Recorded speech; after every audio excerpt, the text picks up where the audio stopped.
Good Good evening. evening. How are you today? I think I speak for the both of us when I say I'm sore, albeit for different reasons. Yeah, I'm feeling it. That ride home, that 2.5 hour ride home, everything's stoved up, and yeah, I'm feeling it. I got a good hot bath while ago and ate me a little quick something before we came on. Were you the one doing the driving? Yeah, yeah, I drove up. We drove up last night to Tunica, Mississippi, and didn't sleep well at all last night. But that thing, we stayed at the Hollywood Casino. Yeah. I lost 25 bucks. That was about it. And I was like, going to the room. We were in the bed by took one of my sons with me, and he was passed out by 9 o'clock. I slept for about an hour, then I wake up, then I sleep for another hour and a half. I'd wake up, but the bed was like, gosh, I wish I had that mattress and that pillow at my house. Yeah, we started and got there about 8 o'clock, did all our competition stuff, and uh, then drove home, or I drove home. And you still had, you get there and you don't even have your part until 4 hours later. Yeah, no, that was the only real drawback, other than that, we discussed before we got on the air about that competition thing. Yeah. Um, If you're feeling it now, you're really going to be feeling it tomorrow. yeah, I might run another hot bath before I go to bed. I mean, like scalding hot bath. Yeah, maybe. I could just jump in our damn pool because it feels like a damn hot tub out there. Damn, water's so hot being hit. Truthfully, I'll probably get done this and probably go lay my head down and go to sleep. I don't know if I'd be able to take that. What's that? I don't know if I'd be able to take that. Well, take a nap, go to sleep. Taking a scalding hot bath. Oh, yeah. Well, hot enough to where when you get in it, you're like, oh my God, this is hot. But then you get in there and you just sit there and don't move. Yeah. I've actually thought about doing the cold plunge. Now, Uh, actually, there's a lot of athletes out there that swear by that.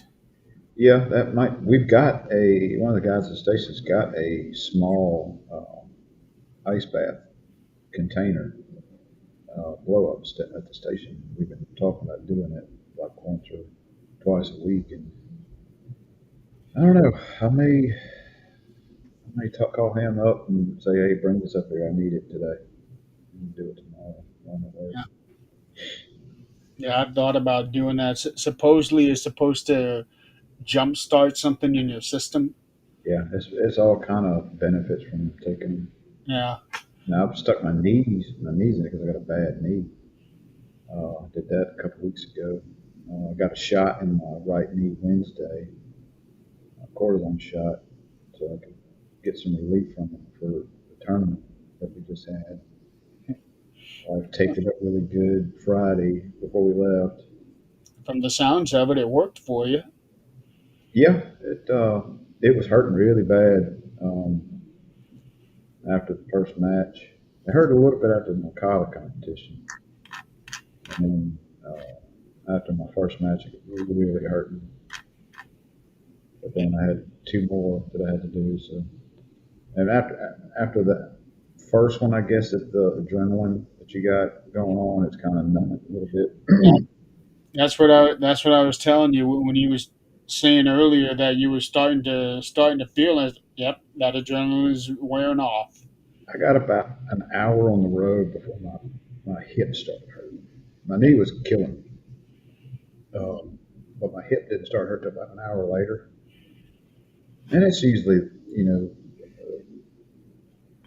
the the way it rolls. You after your sparring and competition and all that, you things start getting back to normal and your adrenaline drops and and you start feeling little aches and pains here and there. It's like, where do I hurt right now? But so And far, it's you'll just be going to work tomorrow, won't you? yeah. So far, it's just my knee and my hip. I don't feel anything else. Uh, I got to put a contact back in my right eye because it fell out during the sparring match. That would absolutely suck, mess with your vision like that. It's not too bad, but you know, got these big things to collect dust. Collect the dust. Yeah, yeah. I'll put these down at class, and I won grand champion on the sparring competition. You really can't see it Oh, that so much. that's what that says, grand champion. Yeah, yeah. All right. Another dust collector. But anyway, Yeah, that's I did taekwondo when I was just a kid. uh, Never did any competition. I was bad, I but put yeah, have any competitions up in. yeah, I was just good enough to make it up to the green level Well, damn. belt, and then I stopped because we moved. As this is when I was living in Florida, we moved to Arizona, and I went in to continue, but for whatever reason, um, the trainer over there, Sensei, whatever he was called over there, that did not like me at all. Well, a lot of times when somebody is accustomed to, because every class is different, every instructor is different, even though they may be same styles, everything is different. And I get it because I stayed with my instructor for numerous years until he um, class over to somebody else. And the guy was a great instructor, the other guy, Yeah. but it wasn't the same. It wasn't the same as my instructor. And I was a teenager too, so I had other interests. I dropped out for a number of years and got back into it when I was a young adult and been doing it ever since. Yeah, But that not me. we, I don't know why he didn't like me, but it is what it is. yeah. Uh, And it's, when we moved over there, I was 9. so you were in Arizona. Yeah, for 1 year. What part? Phoenix. Phoenix. Phoenix. Yeah. Flagstaff is a place I'd love to go and Yeah, we lived. I would love to live there. My dad and I actually tried to go through the map. Um, we lived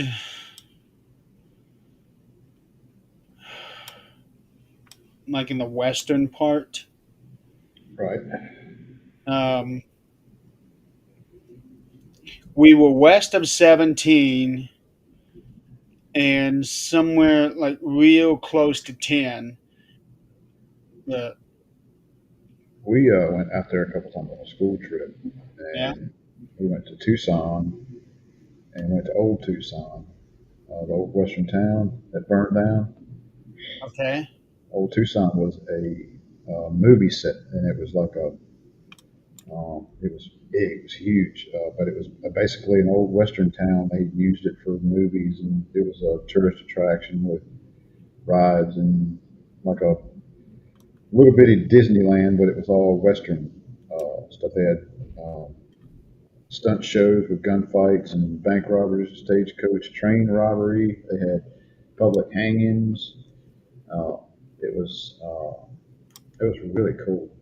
Um, they had a big list on the when you go in of what all movies were made there, like Cannonball Run. Um, Oh, we probably passed through there because during that year we went into Mexico to Nogales, and they were right in, and I remember this clearly. They were right in the middle of a political campaign because there was a car driving by, and it was one of those old ways of campaigning where you had the speakers Yeah, on yeah. the top of the car. Uh, we didn't understand a word they were saying, but Well, there was a movie set saloon in there too. It was on a sound stage, so it was actual. They built a saloon inside this building and yeah, had the bar and the poker tables and all that stuff. We got to somebody tour it and shooting take off some pictures. fireworks here. Huh? Somebody shooting off fireworks here. I just heard it. Yeah. But you know the rock group Rat, R-A-T-T, The what? the rock group, the heavy metal group from the '80s called Rat. Oh yeah, yeah. Yeah, they filmed Wanted Man in that saloon. Okay. I got pictures of somewhere of you in that saloon. I filmed that whole video there in old Tucson. It was really cool. It's probably my next to, I don't know. Striper's my number one. Then it's kind of a toss up between Alice Cooper and Rat. Yeah, I'm looking at some of the neighborhoods in the Tucson area. Not places I want to be in. Oh yeah, it's like when I visited Baltimore many years ago to visit my aunt. Our old neighborhood was just it was horrible. There's no way in hell I would want to live there now. I don't think I could ever live in the desert again. You Uh, got to cut grass. well, today wasn't bad. The last time I mowed the yard, it about killed me. Um, but I like the green, and plus seeing some of these homes, it's like there is no way I would want to live anywhere close to people like this. Yeah, if I lived somewhere like that, it would be uh, Oh, here's a nice one. spaced out a little bit. I couldn't live in a little subdivision. It would drive me crazy. Yeah. Having somebody like you, you're in your bedroom, you open up your bedroom wall or your bedroom wall. You open up your bedroom window, and you can basically reach out and shake hands with your neighbor through their window. Yeah. Okay, so summer just went off again. Fireworks? Somebody's shooting off fireworks again. I didn't hear it. It's a regular occurrence over here. Um, a lot of people don't. A lot of people in this neighborhood do not like it. Um, they don't even like it when it's Fourth of July. Right. Okay, SummerSlam 2025 was held at the MetLife Stadium in East Rutherford, New Jersey. Yep. Uh, yeah, Rutherford, New Jersey, which is to me is like one of the hot spots for them because I remember SummerSlam '89 was there at the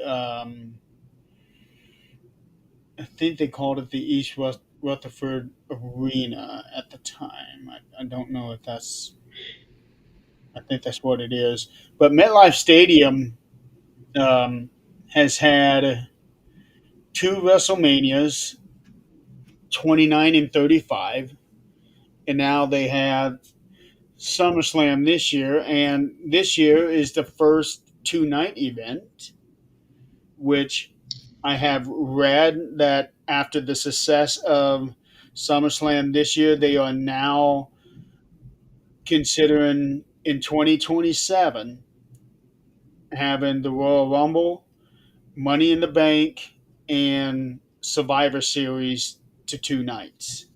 Well, it makes good business sense if you do it that way. You're already there. You're already set up.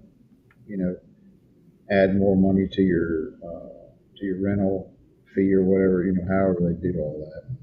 You're already set up. Why not go ahead and sell tickets for a second night? Yeah. and have a bigger, larger event because everything is already set up for you.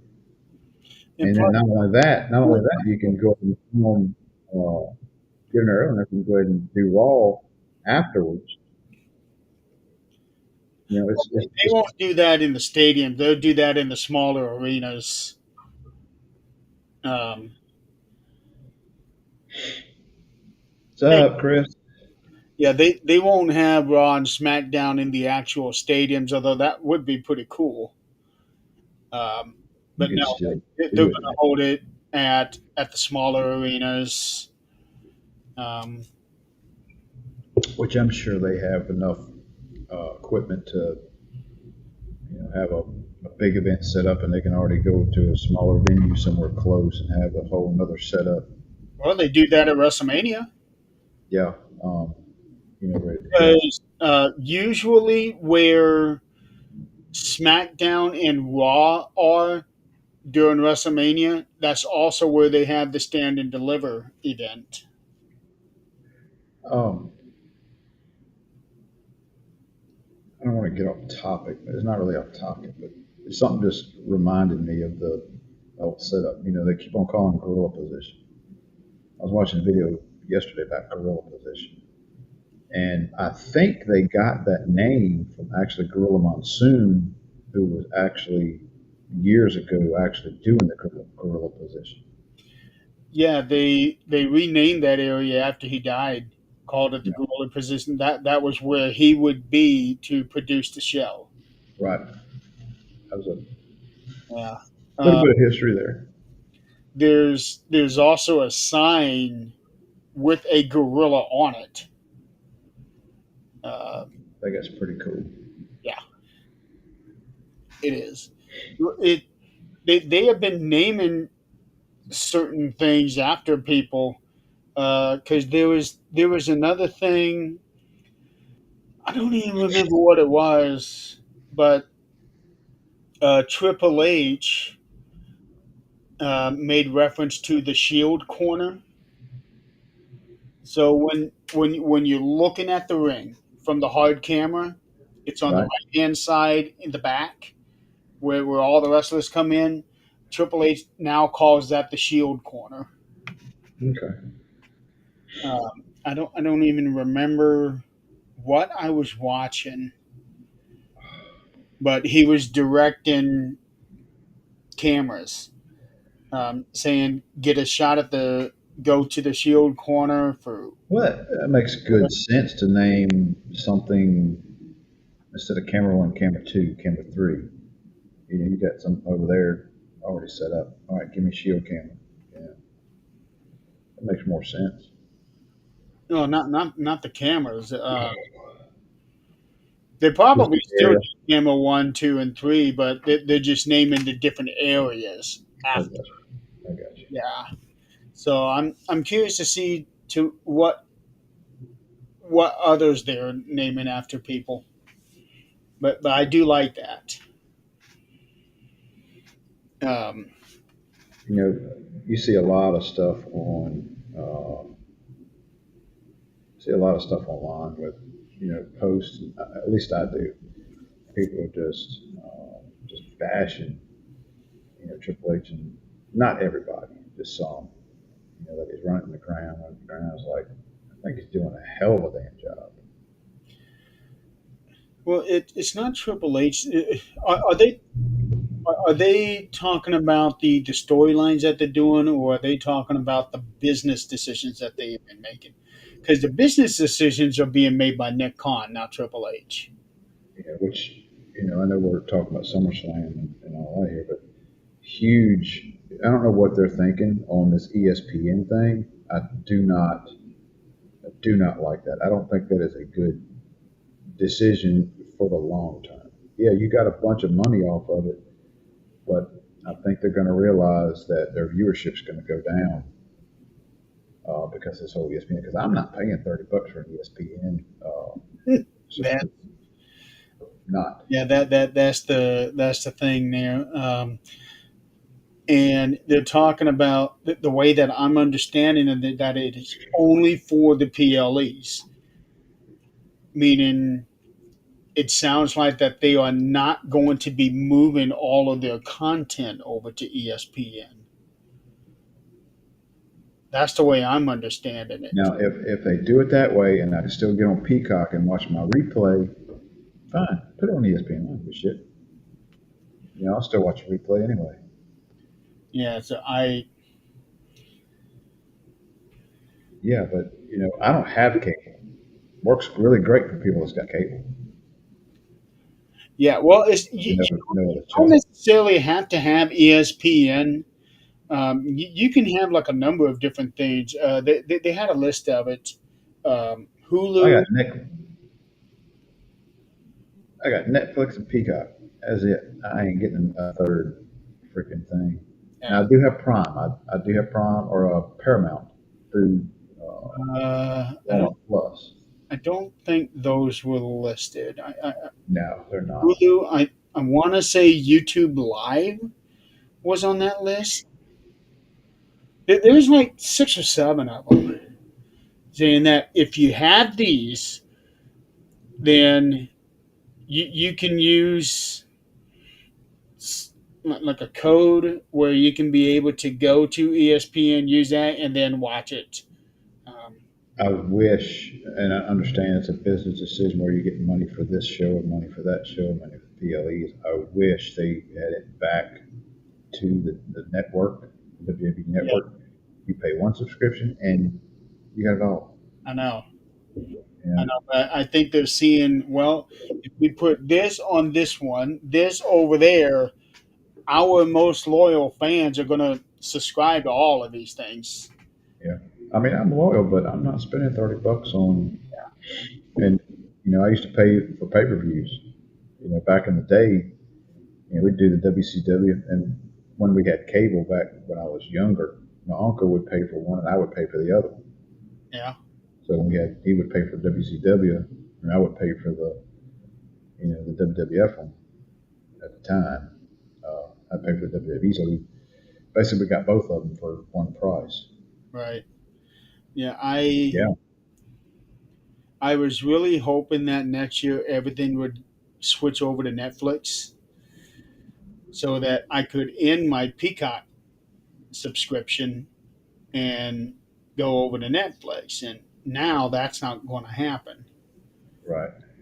So I don't know. I, I I like Peacock and I like Netflix because there's different shows which one. The only reason I got Paramount because it was free with my Amazon Prime and not Amazon Prime, but Walmart Plus. Uh, oh man, I like Netflix. It's got some good shows. The Ozark, that is a freaking awesome show. It's been out for a long I've time. heard of it. That is a awesome freaking show. Yeah. I don't know. I'm just kind of discouraged. I'm hoping that in the next few months they will, I'm sure the fan reaction is going to make them think, oh, well, maybe we better rethink this or try to restructure this somehow. Um, It would be good to see just like the whole Ron Killings, and the Cody thing. It's like people out there chanting right. something, as far as that goes. Maybe they'll get some change done. Because But who knows? I'm not too thrilled about. I understand why they're doing it, and it makes sense not just from a business perspective, but it also helps with the legitimacy of the entire company by going to ESPN. Um, so I get that. Yeah, Chris, if they get with their lawyers and all that, I'm sure they'll come up with something. But who knows? I'm sure they can restructure Money in the tail. anything if they want to. Yeah, get Uh, the money back, rip the contract up. How about that? from what I read, Nick Khan actually used to work at ESPN. Um, China. Where the hell are you? Oh, while he's searching all that, little announcement that Monday, time to be determined. Uh, Here we go. we're gonna have a special show Monday uh, for our first inductee into the Marks of Wrestling Hall of Fame.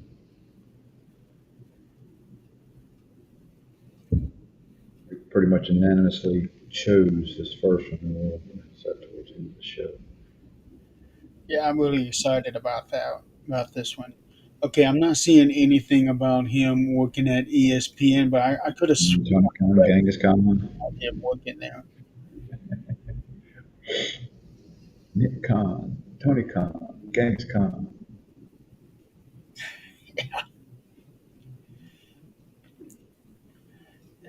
There's nothing on Wikipedia about him.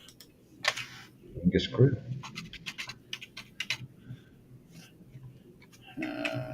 Come on. Did Hey, Chris, have you ever ate Mongolian stir fry? That is some good shit. uh, okay, here we go. Yes, Nick Khan did work for ESPN before joining WWE. He held a significant position there, especially in the mid 2000s. Um, Khan's past role at ESPN is a major factor in his strong relationship with the network now as president of WWE. So it was 20 years ago that he worked there. Um, he held a role in the '04 to '07 time frame. Uh, Nothing specific, but 20 years ago he did work there for a time. So, so which is probably why he was able to get them over there.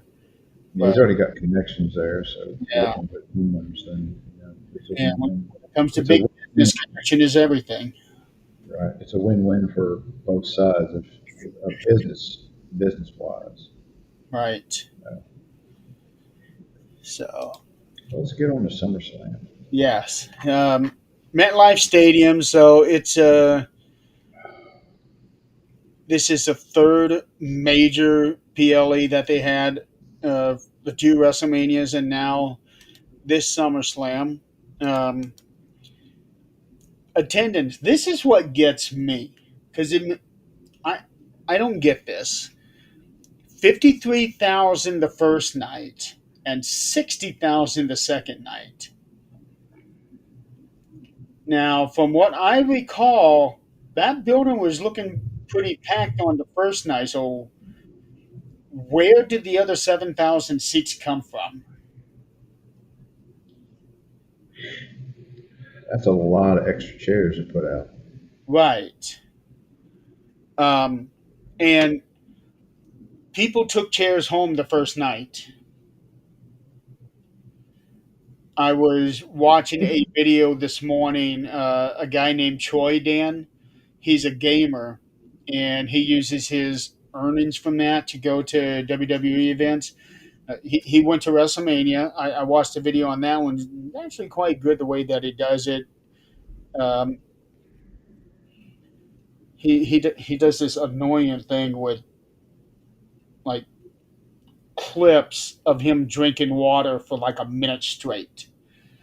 Like he puts in 20 different clips of him doing that. Oh man, it's so annoying. But yet a lot of people seem to love that. There's a lot of weird, crazy stuff people put online, and then it's insane that people watch. A lot of people are watching it. I Yeah. understand what people do. I was actually looking for him at SummerSlam because he's from Canada, so so it's a lot closer to him than WrestleMania was. But I couldn't find him. But he was there. He was second row, way off to the side, but still facing the hard camera. I think the whole, and they've been doing that for a while. They've been doing that the ringside seats with the pay per view decorations all over, artwork all over the seat. You get to take those home. I think that's a plus to pay that kind of money for ringside seat. Then hey, I get to take my seat home with me. Yeah. What So a lot of altogether, they had just under 114,000 people. So it is the largest SummerSlam ever, attendance wise. Um, Match wise, not so much. yeah, They like had 13 matches total. oh, okay, I got you. 12 technically. That other match kind of Yep. towards the end of the first night was an add-on that didn't last very long. But to Still a me, match. Still a huh, match. the match. It may have lasted 10 seconds, but it was still a match. To me, the first night, and I think me and you discussed this on chat about the first night was freaking awesome from beginning to end. I didn't like the outcome of the last match, but Uh, I Well, understand. we speculated on what was going to happen, and it Right. turned out we were right. The first night beats the second night hands down. Now I'm gonna go on I agree with you on that one as a whole. yeah, as a whole, first night was better than the second night because the second night had decent matches, but some of them were like, I don't know, after watching these, like that wasn't that good of a match. Not as exciting in one match as expected, and the other match was just uh, what some people would call a botch fest. Uh, can't wait to get into that one. Yeah, Chris never saw it because he was investigating at the old Abbey in Colorado. Which one was the botch fest? Becky and Lyra. Yeah, I I saw. I know what you're talking about about, yep. now. But we'll get into that Cage, one later. the cage match was crap. Yeah, it But wasn't I exciting. understand what they're doing. It takes time to build, but anyway, Yeah. So they start off tonight with this local guy. I don't even remember Breland singing "God Bless America." I no clue who he is. They had been bringing people on to sing the openings at these events, and I have no clue who they are. yeah. It, I know who Cardi B is just because you just I don't listen to that type of music. I don't understand why they brought her in there. Now I watched at the least she was a little more exciting in how she presented it than shit. What's her name? Sexy Red. they were they were she was reading off a teleprompter. I heard that. It was a situation where I was very busy that weekend, so time I got to actually watching it, I'm watching it and I'm able to skip through stuff I don't want to see commercials and entrances. I don't most of the entrances. Um,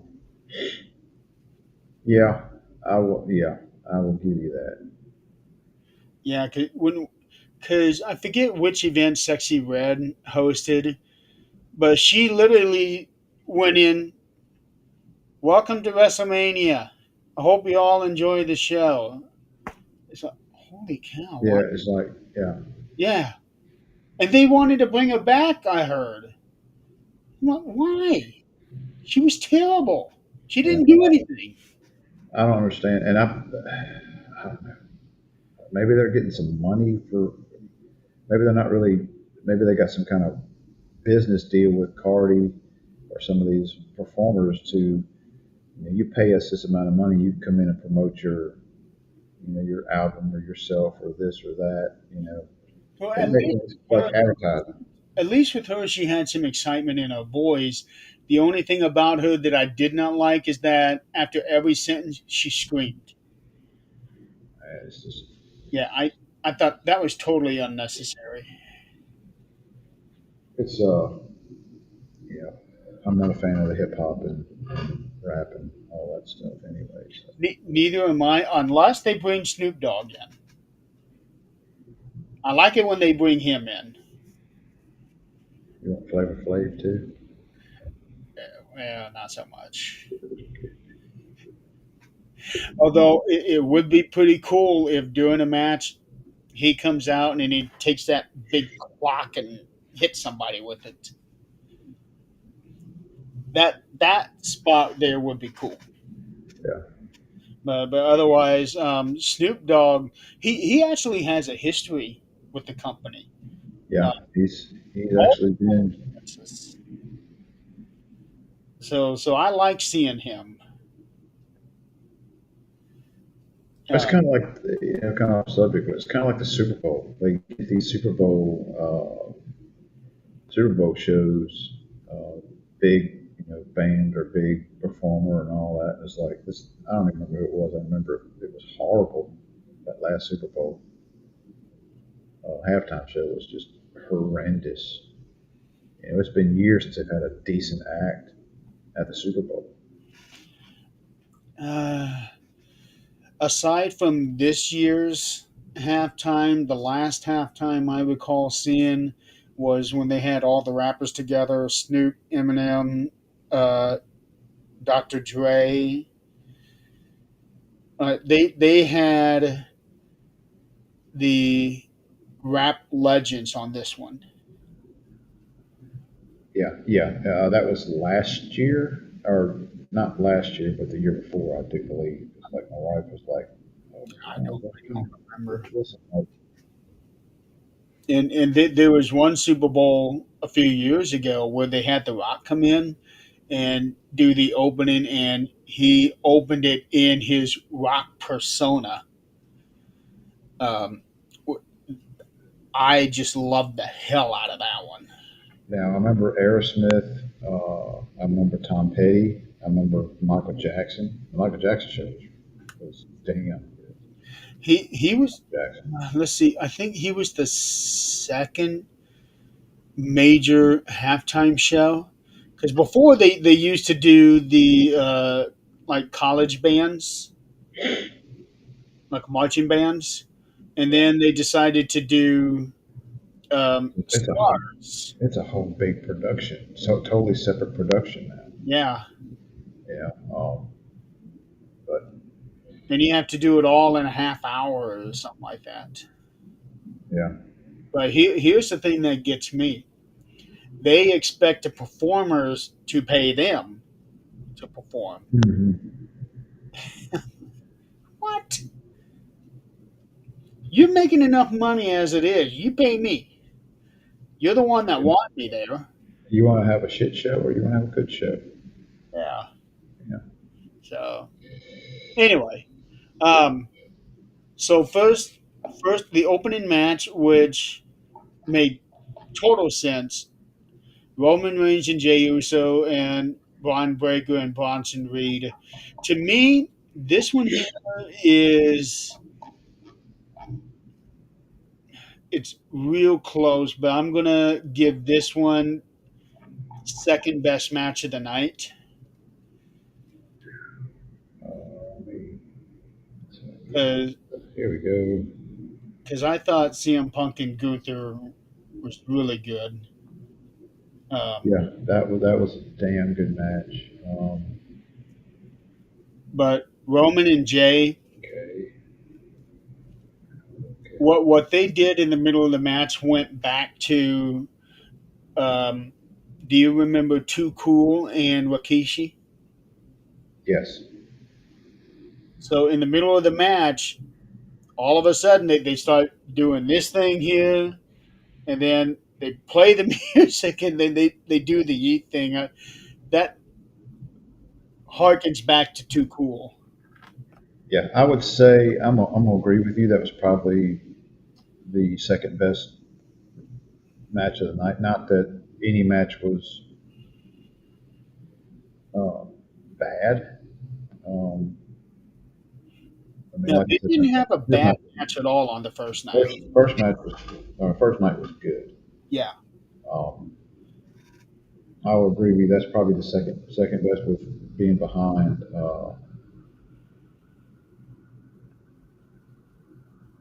Sorry, I don't know if you can hear that or not. No, I don't hear anything. Sirens. Uh, Uh, you're off. You worry about it tomorrow. yeah, with CM Punk and Gunther being the next best match of the night. Yeah. Um, Third, I would probably say Charlotte Flair and Alexa Bliss versus Judgment Day. To me, um, I was excited with that whole outcome. my third match. You're gonna hate me for this one. Would be the other tag match of the night. And Really, yeah, really. I thought that match was really good for what they had. And I'm very surprised at Jelly Roll's performance. Yeah. Uh, there's a couple little things in there that it's and it's timing. It's timing on a lot of things where he's Experience. right, and he's setting up to get splashed, and it's like I'm laying here, and I'm gonna lay here with my hands across for 30 seconds, waiting for him to splash me. You know, And he was holding his head up too. yeah, that and the whole. There was one point where he was on the announce table, and he kind of scooted himself up on the announce table a little bit more. I was like, gosh, damn, that's Yeah. But pretty obvious. that, like you said, time and experience. But I thought that was a damn good match for being his first match. Yeah, he stepped up, and it wasn't like Snoop's. Was it Snoop? Did the elbow drop? The the people's elbow, the worst people's elbow I've ever That seen. wasn't even supposed to happen. Yeah, it's like you know, Shane got hurt. They had to come up with something on the fly. yeah, exactly. Chris says as bad as waiting for a high flyer to wait to jump off the top. Where you got two ring, and I've seen this in some matches where they got the camera on the person climbing the rope, and then they pan out, and you got these two that are standing there looking for like seems 15 seconds. Like they don't know what the hell the person on the top rope is fixing to do. You won't see Samoa Joe standing there waiting 15 seconds. He walks away. But no, we're getting ahead of ourselves. So even though he has not been champion now for a year and a half, Roman Reigns still has that aura. When he comes out, he owns everything out there. Yeah. He Uh, just has that presence about hey, him. Kate. Kate just popped in. Oh, hey, Kate. Yeah, Roman has that presence about him. When he comes out, all eyes are on him. It doesn't matter who is with him. That even happened with Cody. You said it didn't happen with Cody. No, it did happen with Cody Oh yeah. when they tagged together last year. Cody came out first, and then when Roman came out, it was just a different feeling. It's kind of like old school Hulk Hogan. Yes, When that music hits, boom, everybody is like, you know, adrenaline rush. Roman has reached that level where he is the living He, legend. like The Rock. When The Rock's music hit, love him or hate him. The Rock, Undertaker. Yeah, when the bell hits, it's a totally different. Oh my God, Everybody goes nuts, including me. Did you see? Did you see the clips of Undertaker when he confronted Trick Williams? Yes, yes, So Trick was he was out there calling him out, pacing the ring and everything. And as soon as that gong hit, his face changed. It's like yeah. Stone Cold Last it's Shadow. about to get real now. It's all right, Kate. Stick around. We'll teach you a thing or two about the wrestling We'll world. educate you. And yes, before you ask in the comments, we know it's not fake. It's predetermined, it's scripted, predetermined winners, much like a movie or a TV show. Paul Heyman was he was interviewed a couple days ago by Ariel. Uh, he was the big interviewer before people started backing Chris Van Vliet.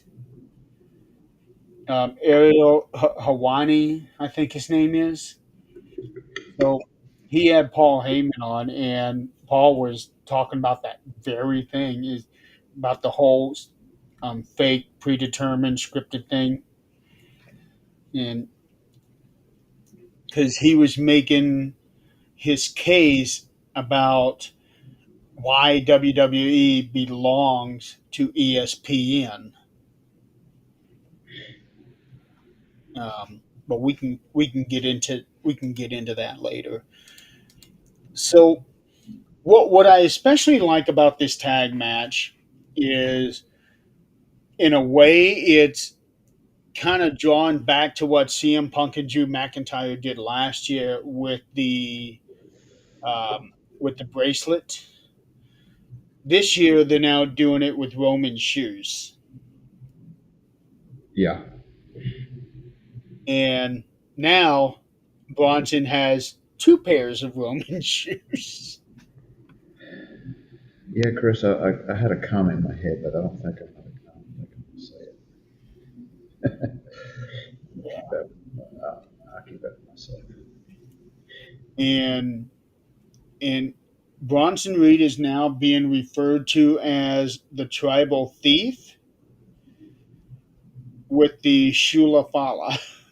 Yeah, I've seen that. That's funny. It is funny. And what better way to get under Roman's skin than using terminology like that? Yeah, Uh, Roman on camera, it looked like he had a bit of a scare when he jumped out of the ring onto Braun and Bronson. He they were too close, so he was overshooting he them, and was over top of him. Yeah, it was almost like he landed, barely even caught him. Caught him. right. Um, But I found other camera angles, and it was smooth. He ducked his head. It was like he he did just what he was supposed to do.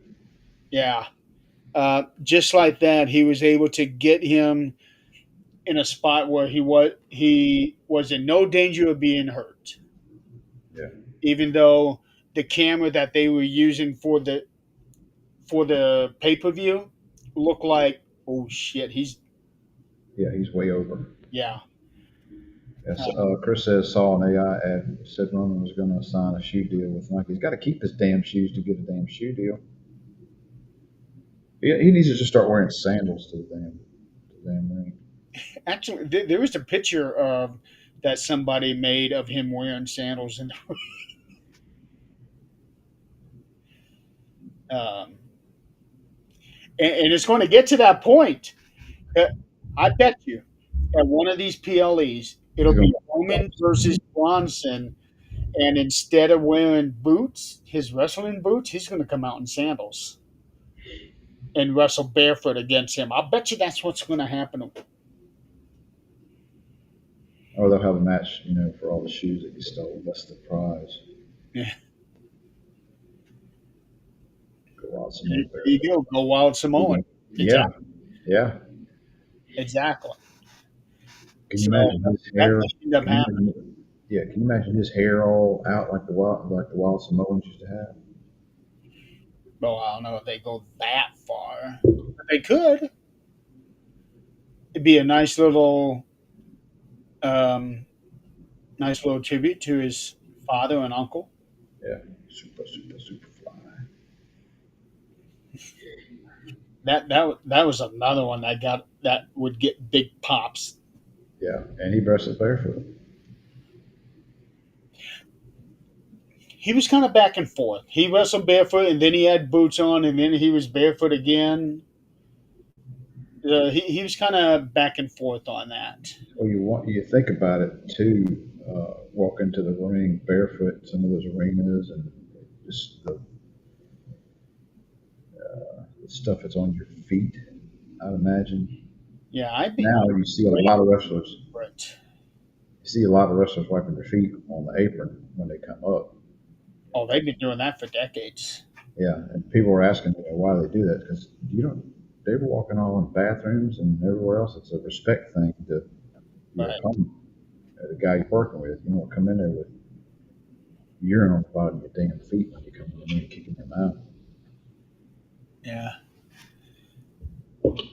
So an important moment happened in this match that we're seeing more character development even on Roman, um, where he actually literally took a bullet for his family when he pushed Jay out of the way and Yeah, took the spear from Braun.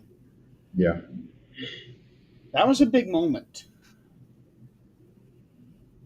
It's that whole used to be acknowledge me. I am tribal chief. You do what I say. The whole Oh, being he still a does the acknowledge me thing. right, but it's all I'm on a pedestal type character. The character. Yeah. I'm on this pedestal, and you're going to basically worship me. Now he's being he's not being selfish with the storyline. Yeah, so we're seeing additional layers to him, Right. and it is so good. Well, It and is so good. that's a lot of wrestlers. People get caught up in the. I see it all the time on comments about I don't know why they why he won, they cheated, blah blah blah, and it's like it's scripted, dude. This is just part of the storyline. But and you see comments, people hate this wrestler for this or dislike this wrestler for this or that. And it's like playing a character. I'll give an example. Brock Lesnar. They said Brock Lesnar is one of the nicest guys you could ever meet. Kane,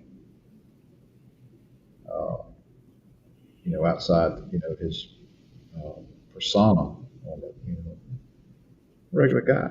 You know, I don't really hear that about Brock unless you're somebody that's close to Brock. Otherwise, I have heard that he's kind of standoffish. he's a very private individual. Yes, Um, but if you are like a friend of his, not just an acquaintance, but a friend of his, then yeah, he is the nicest guy. If not, good luck. Good luck. he's going to be very oozy. Yeah. That Sami Zayn clip, it doesn't feel very oozy. Had I him on don't know of any spot better or funnier than that. And the way it looks like that Roman and Jay weren't expecting that either. right. It kind of broke That's the character a little way bit. that Jay reacted. Yeah, they're snickering about it. You're not feeling very oozy. Yeah, I think that was a legitimate response right there. you can see, because it was always in the business, trying to get Taker to break character for years, and you can always tell when he's about there because Yeah. he'll catch himself real quick. Uh, One of the best was when Stone Cold just keeps on repeating what Vince is saying and slaps him on the chest, tells him to do that again, you're gonna drop like a nub. That was when he was American Badass. Uh, there's another one with Stone Cold that he did where Stone Cold had a guitar. Um, but one that I think almost And broke Kumbaya, one that almost broke him was Kurt Angle when he had that ridiculous wig. yeah, and that little bitty brother he had on too. Yeah. Yeah, Um, those were good days. okay, so Roman Reigns and Jey Uso get the win. Jey gets the pin over Bronson. Um, and then they do their yeet thing again. And then we go into a commercial break for 20 or 30 minutes. Yeah, I did not. I fast forward to it. I was almost caught up with the pay per view time I got done. You know, Yeah. fast forwarding everything. Well, I got a funny story to tell you about one of them ads. That's on night two. So the next match, Charlotte and Alexa versus Raquel and Roxanne. It was almost a given that Charlotte and Alexa were going to win. It It was was almost a given. it was a good match all the way around. Uh, Yeah. I was expecting Raquel and Roxanne to start fighting each other, but it never happened. right, Perez has really stepped up and done really well in her matches, especially with tag team titles. I'm still waiting for uh, her and Dom to get involved somehow or another, and Liv pops back up. You know, Yeah, that's gonna be a biggie. yeah. Um, and it's hard to believe that Roxanne is only 23 years old. And When now one part of the match where I thought, oh crap, this is not going to be well. When Alexa hits Charlotte falls back. I was like, oh crap, they're fixing to implode. she teased it. She did, and I was like, oh Yeah, shit, she no, teased it. no, don't. And of course, Yeah. Uh, and then you see her mouth something is like not you or I'm not coming after you, something like that. She said something, and during yeah, to Alexa because Alexa was looking at her like, oh no, shit. and Charlotte said something to her, and then she went and gave Raquel the boot. I wish I like Alexa Bliss's character, but she's got the ring attire and the doll and all that, but she to me is not the dark character. She's just dressed like it.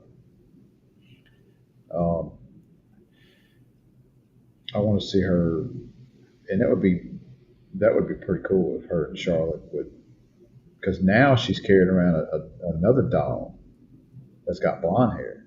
Charlie, Yeah, so I would like to see them. I would like to see Charlotte kind of take that little dark turn, even if it's for 4 or 5 months. we might see it. And wouldn't it be cool? Think about this. So you got the Wyatt Six. Now, have Uncle Howdy not actually be a part of the six. He's just a leader of the six.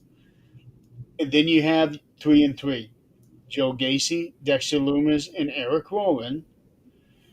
And then Nikki Cross, Alexa Bliss, and Charlotte Flair.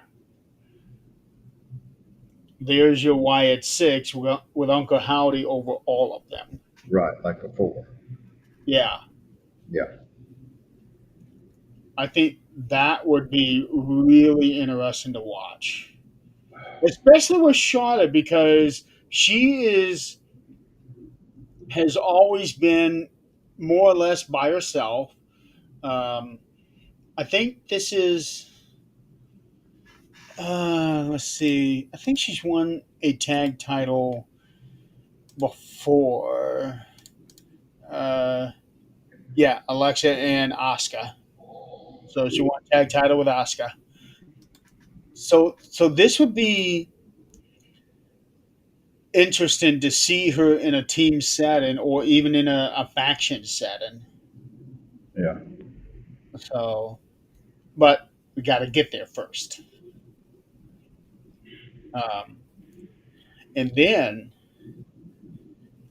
think of this: Liv comes back, and there's no blow up between her and Roxanne. Everything is fine. Think of a 6-on-6 match between Wyatt Six versus Judgment Day. They've already got Raquel, Roxanne, and Liv. Right. Then you have Finn, JD, and Dom. Wouldn't that be an exciting match? That would. With Liv getting hurt and injured, it kind of threw the storyline off. I think they had to redirect the whole They were going to have Dom and Bella. yeah, they had to change everything up on that. Even Finn, Finn kind of being the behind the scene instigator, but not really The making it. instigator. Yeah, he's doing stuff to kind of get under the skin. I think eventually we're going to see uh, Finn and Roxanne versus Dom and Liv. From what I've read, that was their initial goal for SummerSlam. Um, and then Liv got hurt. That would be cool. Could do a War Games Funhouse match type thing. That would be cool. Ooh, that would be something like that. They would need to do like a cinema thing, like Bray and John Cena did at WrestleMania 36. Right. That would have, yeah. But no, I like the War Games thing, having all 12 of them in there, men and women. I don't think that's ever been done before. How would you even do that? I don't know how you would even do that with women and men being mixed because everybody's in there together. They would probably they they would probably have to have man and woman go in at the same time. Yeah, but once everybody's in there, it's everybody against team against team, Yeah. male or female. So they would It would make for some very interesting move sets. it would it would they would probably have to start out with 2 men and 2 women, um, and then 5 minutes later, another man and woman come in, and then just keep going that way. Right. It'd be different, but I would like to see that if they can pull that off. That would be good. Yeah. Um, but I'm happy to see Charlotte and Alexa get their tag titles, especially for Alexa, considering that she had been gone for 2 years. Yeah, and I'm hoping they don't do this route. I hope they don't have them where they turn against each other, and I hope that I hope that's not the overall outcome. Um, Charlotte is getting well over with the fans now that she's with Alexa. Yes. I would like to see them Yeah. stay together for a while, even if they're not tag champions later on down the road. They're still eventually becoming friends because they're wearing those shirts. We're not friends. Um, Can we say the F word now? yeah, No. and then you got the whole cake issue the other night. Oh yeah. Um, Alexa just turned 34, which it's hard to believe that she has been Been around here that long. already. Yeah, Um, no, originally they had planned on Charlotte versus Alexa at SummerSlam, and then once they started hearing the fan reaction, they changed their mind. Okay, no, we got to put these two together. yeah. Um, And I hope it stays that way. I hope it stays that way for a I do while. too. I hope that they hold on to the titles for a while. But here's the thing: it seems like almost every team that has held the women's tag team championship, somebody gets hurt every single time. Some God, Charlotte's had her damn share of it. Yeah, somebody last year said that she thought that the women. I think it was Raquel that said it. She thought that the women's tag team titles might be cursed because of how many injuries, how many women have gotten hurt while holding those titles. Got to hold on. Got Johnny something. Journey song. Uh, Don't I stop know a believing. few Journey songs, but that one is not quite ringing a bell.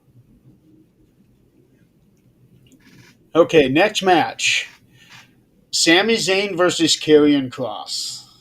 Is that not a Bon Jovi thing? Got to hold on to what we got. Doesn't make a difference if we make it or not. Huh? He got just got to hold on to what we got. That's also in a Bon Jovi song. Oh, I don't know. All right, next match. Sami Zayn versus Karrion Cross. Um, so this has been going on for some time now. Karrion is getting super over with the fans. I just don't feel it myself personally.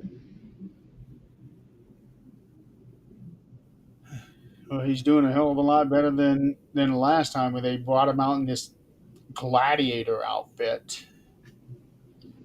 Yeah, WWE is not. WWE is known for having characters that just, what are you thinking? Yeah, well, that certainly wasn't working out for him. But what he's got going on now is better. I just hated seeing the abrupt end of the faction that he did have, APA and Paul Ellering. It's like all of a sudden those three guys are gone, and it's just him. No explanation. They have a new APA. They got rid of APA. Oh, you talking about? Oh You no talking, no no no no no no no no AOP okay, I was going to say. AOP Authors of Pain. I thought you were talking about the original APA. It's like that. That was a tag that. I mean, I love that. That Those was guys would have fit that in was well with Carrie, and I think yeah AOP. Um, ah, it's been a long day. Back off. Sammy got the win. So there was a stipulation added to this. Whoever lost was supposed to admit to the other person he was wrong. That did not happen at SummerSlam. far as I know, that did not happen at Raw. So, so I don't know what's going on there. I don't know if they're actually done, even though you could visibly see Sammy telling him that they were done Yeah, after he pinned him. yeah. I don't know what else they have in the storyline for them. You know, he needs somebody else mixed in. I think if he got him a tag partner, um, I think he would do better. Who would be a good I don't person know. to tag with? I don't know either. Because with the way that his character is, I don't see unless they brought somebody in, Uh, like maybe somebody from his past. yeah, I'm just not feeling that whole Sami Zayn, you know, feud. I'm hoping they kind of go in a different direction with it now. I mean, how many times can Sammy pin him? You know, it's still not. Uh, Well, as far as I know, they have had three matches. Sammy's won two of them. He's won the two matches that they had at PLEs, and and Kieran Sammy, pinned him on an episode of Raw. right? And Sammy's done it without stooping to heel type tactics. Right. Although he was conflicted. Right. Scarlett brought out that lead pipe, and Sammy tossed it out. And the way that he tossed it out, I thought for sure that it was going to bounce off the steps and into the crowd. Oh, and was it that one? No, that was the other thing. We'll bring that up. Maybe I'll remember it. Uh, yeah, There because was a episode in one of the other. There was a scene in one of the other matches where steps got hit, and you could later on see in a match where it dented the steps. oh, I didn't see that part. But we'll get into that for the second night. No, no. This one here was at SummerSlam. He had the pipe. He threw it Mhm. down. It hit the steps and ricocheted to the barrier. But the way that it looked, I thought for a second there that it I was going thought to it go hit. up into the fans. Well, there was some shrapnel for one of the matches on the second night that ended up in the stands. I don't recall that. But we'll get to that in the second night again. Uh, oh, okay. No, I think I know what you're talking about. So, yeah, I'm curious to see where they're going to go with both of them. Actually, Then he laid down the pipe. shut up, Chris. Then he laid the pipe. He's trying to go down another rabbit hole here. He is. He All is. right, next match. Tiffany Stratton defending the women's championship against Jade Cargill. I was surprised at the outcome. I was too. I just knew they were going to give it to Jade. Yeah, I'm glad they didn't.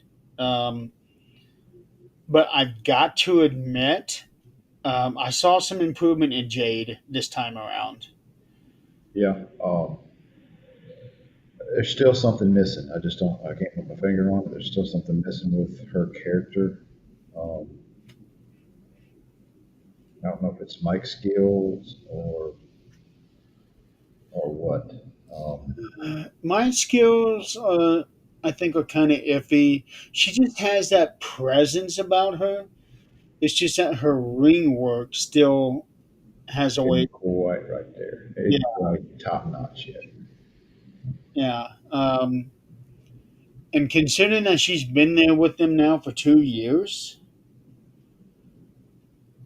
but then again, look at Dominic. Yeah, but Dominic's got it. he's got it. He's got it going on moveset wise. Right. Um, So, but Jade has gotten better. Um, Again, I'm shocked that she didn't win the title, but I'm actually glad. Although to me, Tiffany has gotten kind of stale. I agree. She's like a I want to see. I want to see Soul Luca come in and her and Tiffany have a match for the title. that would be good. That's gonna be a good match. That would be good. But the thing I'd be afraid about that would be that there are too many backflips. Um, It can't be any worse than the Usos fighting each other and super kicking each other for 30 minutes. Touche. Yeah, that match was terrible. Um, but at least with Tiffany and Soul, they got some really exciting things, and they don't do the same thing. Right. So yeah, it'd be fun there. Um, and I also read the other day that they are now considering moving Soul up to the I main. saw that. I saw, and I'm agreeing with it as long as they've got a direction for it. Just don't throw her in there and don't have Right. anything for her to do. Yeah. Um, and if they're going to do that, I think they need to have Zarya turn on her and take the North American title from her.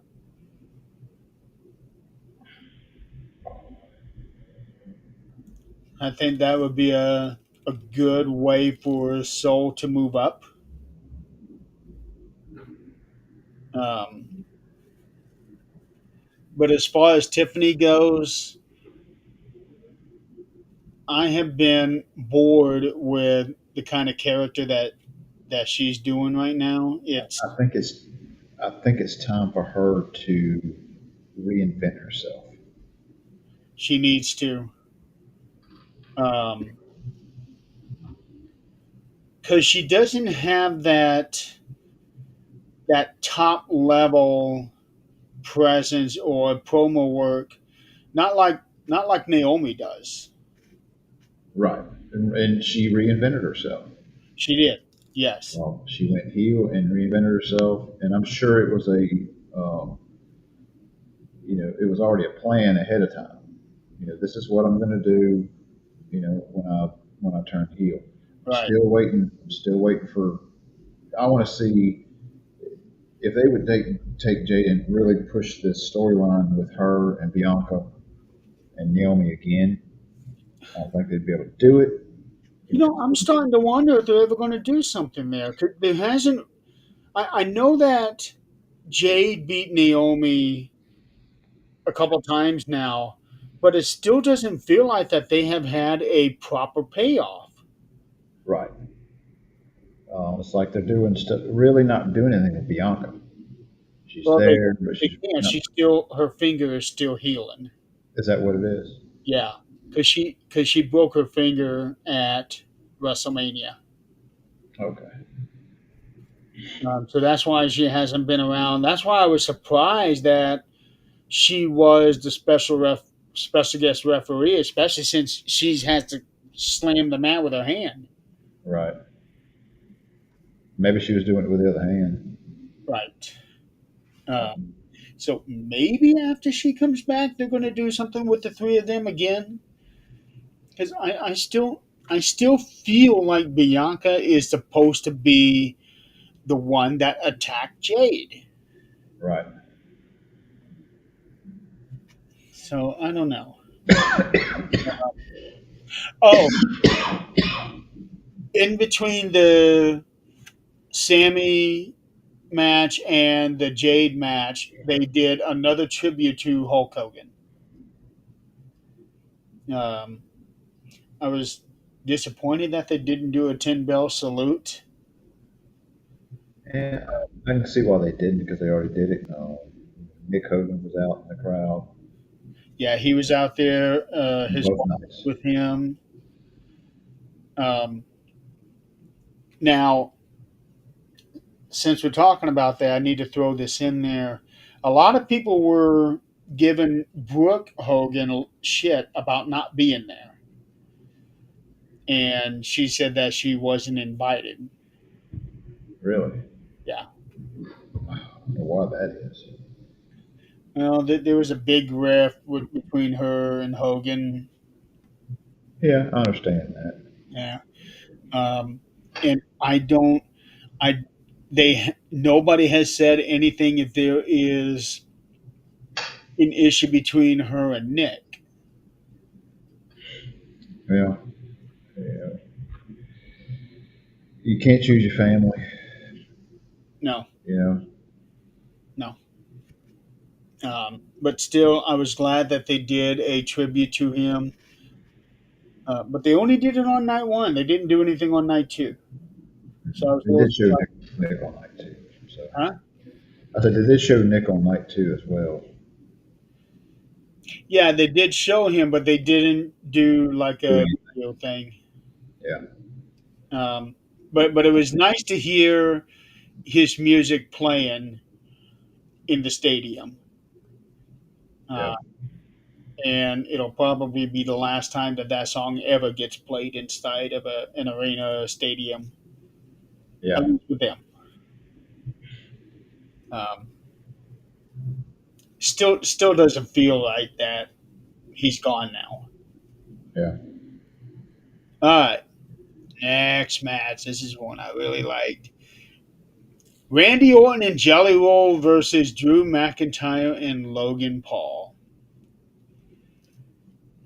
Now, I was invested in this one mainly because Logan Paul called Jelly Roll an outsider, and he doesn't like outsiders in Yeah, WWE. hypocritical, but it's a good way to like, um, I guess, give some substance to Logan Paul and like, get us talking like we are now about the whole situation. You are the outsider. What are you talking about? Exactly. You know, So he's more of a he's still an outsider, but he's more of a quasi outsider. Uh, he didn't come up into wrestling the same way most everybody else did. right. Now, with that being said, he has got some insane ring skills for the amount of time he's been there. And I know we've said this before. It's like He's he better should than not be that the good, wrestlers out there. right? He should not be as good as he is, not growing up and basically paying his dues in the wrestling ring for many years. Right.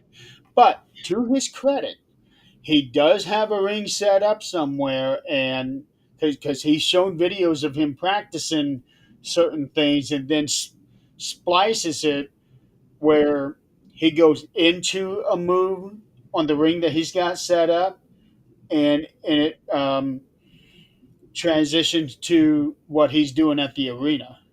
Right. Um, but no, Logan Paul is so good. I just wish that he would be on a more full time schedule. But Yeah. I didn't see the prime area get ransacked this last PLE. no, but they were on the turnbuckles. The Prime logo was on the turnbuckles. Um, That and the Slim Jim tables. I don't understand that whole thing. Slim Jim's a sponsor. Yeah, but I mean, me seeing Slim Jim's logo on a table they're fixing to destroy is not going to make me like, oh, I want a damn Slim They, Jim right now. they're on every table. Yeah, Uh, well, think about this. Their their slogan is "Snap into a Slim Jim." snap What the do you table. do? Yeah, And they're still using Monto's, voice and all that in the I know, and I love that. That's really cool. Yes, I love that. Oh yeah. That is a great way of keeping him alive. Um, so going into this match, Jelly Roll had a goal of being under 300 pounds. And he said that he had not been under 300 pounds since high school. And they were, I think Cole, Uncle Cole was in saying something about the weight loss that he had, and like he lost so many X pounds. Like, good lord, he was 500 pounds. He was over 500 pounds Yes, at one he time. lost 230 pounds, 240. Yeah. And going into SummerSlam, he was at 299. Yep. That's, They showed his wife out in the crowd too. yes, they did. I was like, good lord, how did you marry that? They had been married for, And she's some kind of model. for 9 years. Yeah, she's some kind of model too. Something. Um, let's see. Bunny XO. That's the name that she goes by. Her real name is Alyssa DeFord. Well, his last name is DeFord. Um, but her Yeah. stage name is Bonnie XO. What is she famous for? She is model, podcast host, and social media personality. Yeah. Okay. She's supposed to have like millions of viewers too. I've never heard of it. Um, but it was just awesome to see her there, and the way that she was reacting and everything. Like, she was really supporting him. Um, so so Jelly Roll got is is a very lucky man to have somebody support him doing this. Right. Right. Chris says, give me about 50 pounds of weight loss. I'll be good. I need to lose about 15. I need to lose 100. All in my stomach, right in my gut is where I need to lose it. That's usually where it goes first. So so Jelly Roll, he was a big surprise in this match. They have been saying that he had been training for several months, and he's been training with a lot of the guys in NXT. Um, and I gotta say, you can tell he has put in the work. Yeah, I didn't like the choke slam that he did. One of the choke slams he did, it just didn't sell. That it took so long. He it may have been on the pay per view or it may have been before that. He choke slammed somebody and he didn't sit down and go up with it. It was just kind of like, you know, the guy the Oh, guy he choke slammed sold it really good. He jumped, but looked like Jelly Roll just kind of, oh, Austin Theory. yeah, he didn't come down before he went to pick him up. It was just like he did it all with his arm. And I was like, that didn't Yeah, look natural. yeah. That was at SummerSlam last year. Was it Summer Slam? I Yep, thought it that was was at SummerSlam recent. last year. Because it was Okay. Roll, R Truth, uh, R Truth. Well, it was Jelly Roll. Okay, check this out. Um, Doing his research. event. But he had some awesome. Okay, here we go. Here we go. Miz, R Truth, and Jelly Roll. and then Austin Theory and Grayson Waller came out. Okay, yeah. So Jelly Roll slammed Austin, and then he did the five knuckle shuckle thing on him. Yeah, and I think that was the catalyst for him to wanting to wrestle this year, and he did very good. I thought. Um, Joe Tessitore told him on the post show that he over delivered and that he has every reason to be proud of himself, which I agree. Yeah, he stepped up. He stepped. He wasn't just a regular celebrity to come in there and just do some, Right. a couple moves that didn't look good. He looked really good. There was one spot that um, that I thought was exceptional, and it was when Logan was jumping off the top rope onto Jelly, and Jelly grabbed him and slammed And him. standing, yeah, Yeah, caught him standing. it looked just like what a veteran wrestler would have done. Right. Um, the only thing I didn't like was the way that he would lay down and reposition himself. But That's to be fair, most of the wrestlers reposition themselves anyway. they do, but it doesn't stick out so much to where got your hands down and you're waiting. You know, Right. and that's timing on that's experience on the guys that's been in there and doing it. They're laying there, and then at last minute they brace. Um, Chris and I were talking about that. Wait, what were we talking? No, Chris and I wouldn't have been talking about that because he was investigating. So I was talking to somebody, and it was brought up about him crossing his arms like that, and I had made mention that Vince McMahon did the same thing when he wrestled Shawn Michaels at one of the WrestleManias. I forget which WrestleMania it was, but Shawn had put a trash can over him and put him on a table, and Vince just laid there, crossed his arms, waiting for Shawn to come down on with the with the elbow from the top rope. yeah, So again, Vince McMahon wasn't very experienced in the ring either, but no man who tears his both quads out climbing in the ring. yeah. So, but either way, uh,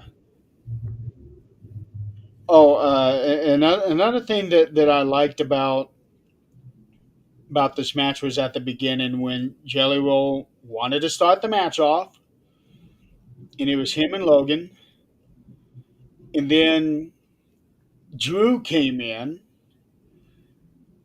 Randy's begging for the tag. Jelly saying, "No, no, I will handle this." He gets in he gets into Drew's face, and then you see that look in his face, like shit. Yeah, yeah, I was like, it's like, yep, you're in for it now because you're really gonna get it with Drew. yeah. Uh, Uh, to me, that was the third best match of the night. Um, because I thought Jelly Roll did so good with considering that it was his first ever match. yeah, I got that rated as the fourth best on my side of it. Yeah. Um, and it sounded like that Randy and Jelly were going over, but Jelly said he wanted to lose. He told Triple H he wanted to lose and he wanted to be the one to be pinned because now he has motivation to come back. Right. Um, I would not be at all surprised to see him at the very least in the Rumble. And it would be, it's better for him to lose than for Randy to lose. Yeah. Oh, You know, wait. Hold on. The Rumble's going to be in Saudi. Uh, so I don't know how, if they will have him come out to Saudi for that. So maybe not. Maybe not. Um, but either way, I still thought that that was an exceptional match.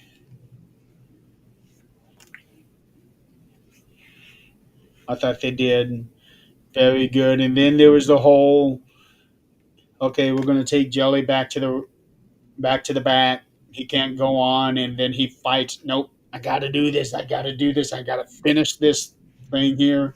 yeah, I like that whole section there. Yeah. Um, that was good. Oh. Now you're really starting to feel it, huh? Yeah, I'm stiffening up. My back hurt. My knees We killing still me. have a whole other night to talk about. Yeah, I know it. I'll be good. Okay, well let's go ahead and move on because we're already an hour 37 in. Well, the first 40 minutes we talked about other things other than wrestling. True, that is true. Okay, the main event. Well, was the main event. Gunther defending the world title against CM Punk. This match was off the hook. It was best match of the night. Um, I was surprised to see the bloody part there towards the end. Well, when he came out from underneath the announce table and he's got blood pouring all over him, and Yeah, then they showed the replay of him getting knocked over. I don't remember how it happened, but then he goes underneath immediately. I'm like, he's blading himself. And they kept on saying his nose, and like that's coming out of his forehead.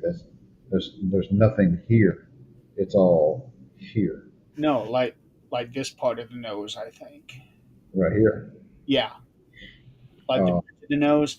But I read that he was actually been having some issues here, and he's having surgery.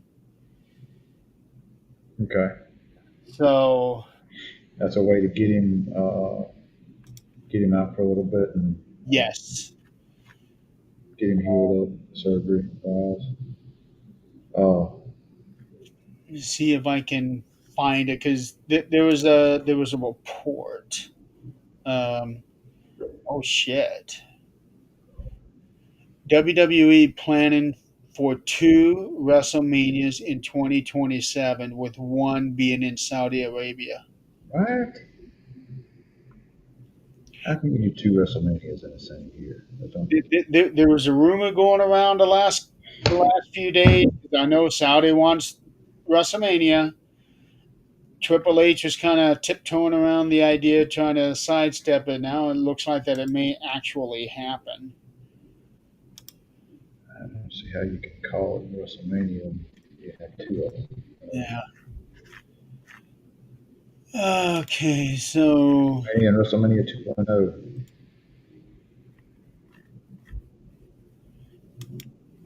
let's see if I can find this thing about Gunther.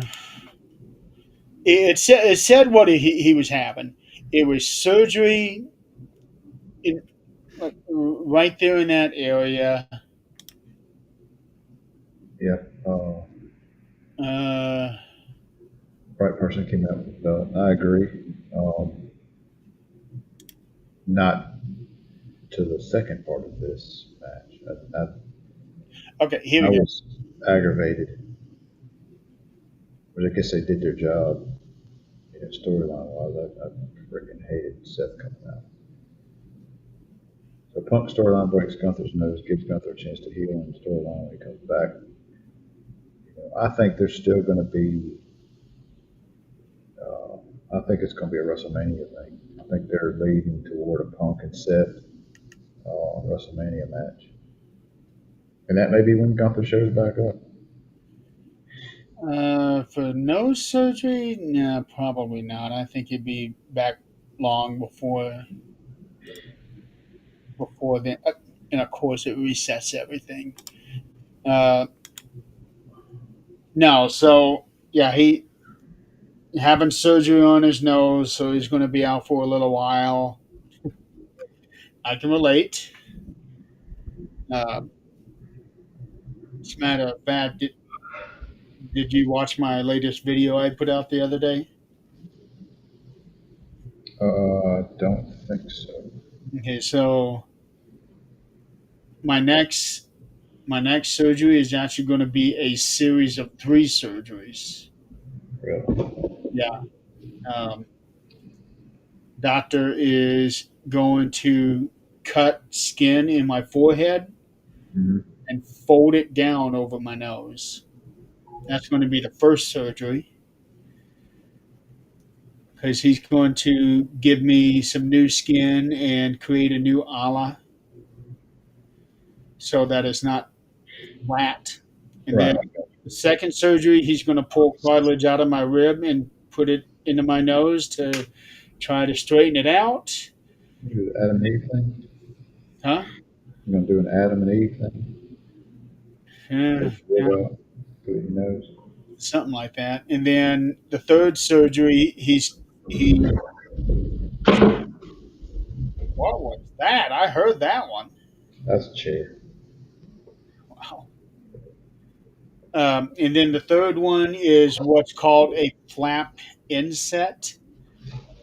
Something about straightening everything up after everything is healed. Um, so he says it's going to be 3 to 6 weeks in between each surgery. Wow. And evidently, we have to be kind of timely with it. Um, so that's the story there. So I can relate with Gunter. I don't know exactly what he's having done, but nose surgery is no joke. Of course, they have the technology that can rebuild him bigger, better, faster, stronger. So, what? Jeremy's $6 million man.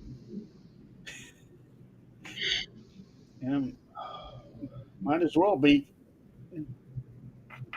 So CM Punk, and they go on for 30 minutes. Yeah, it's a long match. Yeah, Bunch of good, highlighted areas. It was just a all around good match. Gunther, and we've said this before. Gunther can have a good match with just about anybody. right. Um, even though he's a heel, Goldberg. huh? Look at the match he had with Goldberg. Yeah, That was a good match. yeah, that was a good match. Um, What what was enjoyable, and I shouldn't laugh about this, but I do. Um, Seeing Punk's reaction after Gunther's chops. yeah, he was getting the hell chopped out of his ass. Yeah, Good God. and it's a good thing he's got those tattoos on his chest because you can't see how red it was going to get. But yeah, Gunther was laying it in on him too.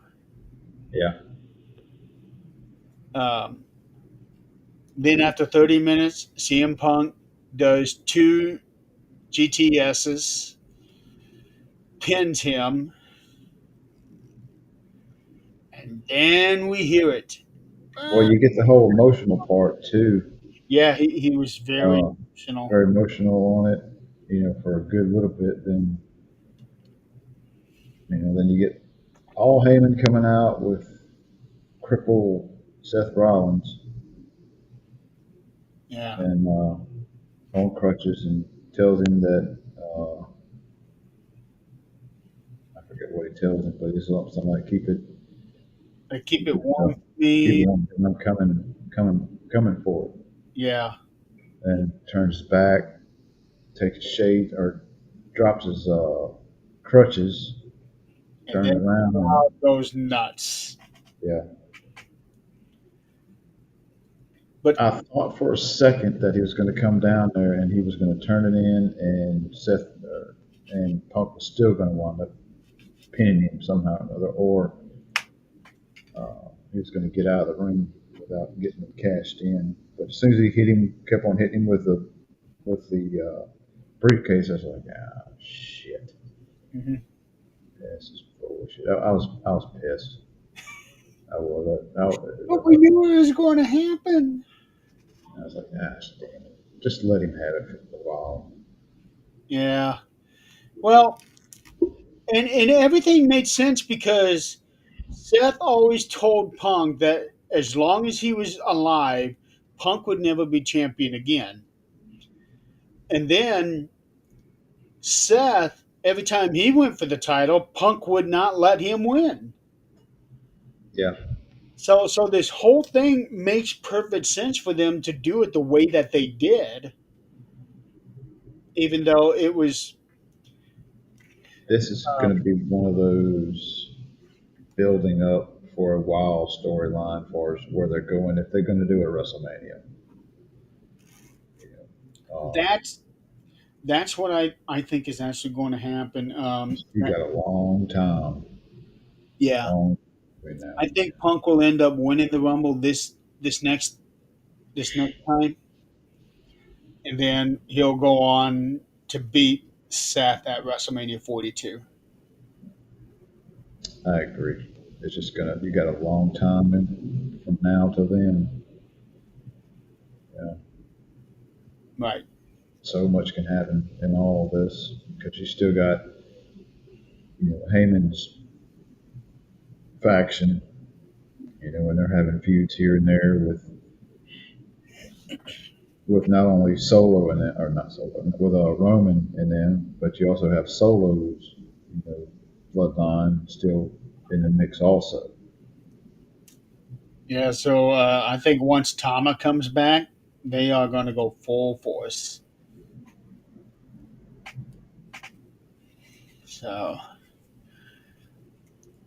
So see, Seth Rollins wins the title. Michael Cole called it the ruse of the century, which okay, yeah, I kind of get, but everybody was speculating that the injury was a fake, and Here, here's my take on that whole situation. I think that LA Knight match with him and Seth, I think Seth actually did something to his knee because that ending to that match was not good. It was seemed like it was a we got to get out of here, get him, you know, changing direction on this well, loss. you see that's the thing. The interview that I saw with Paul Heyman, he said that that was the plan all along. Really. Now, what do you believe?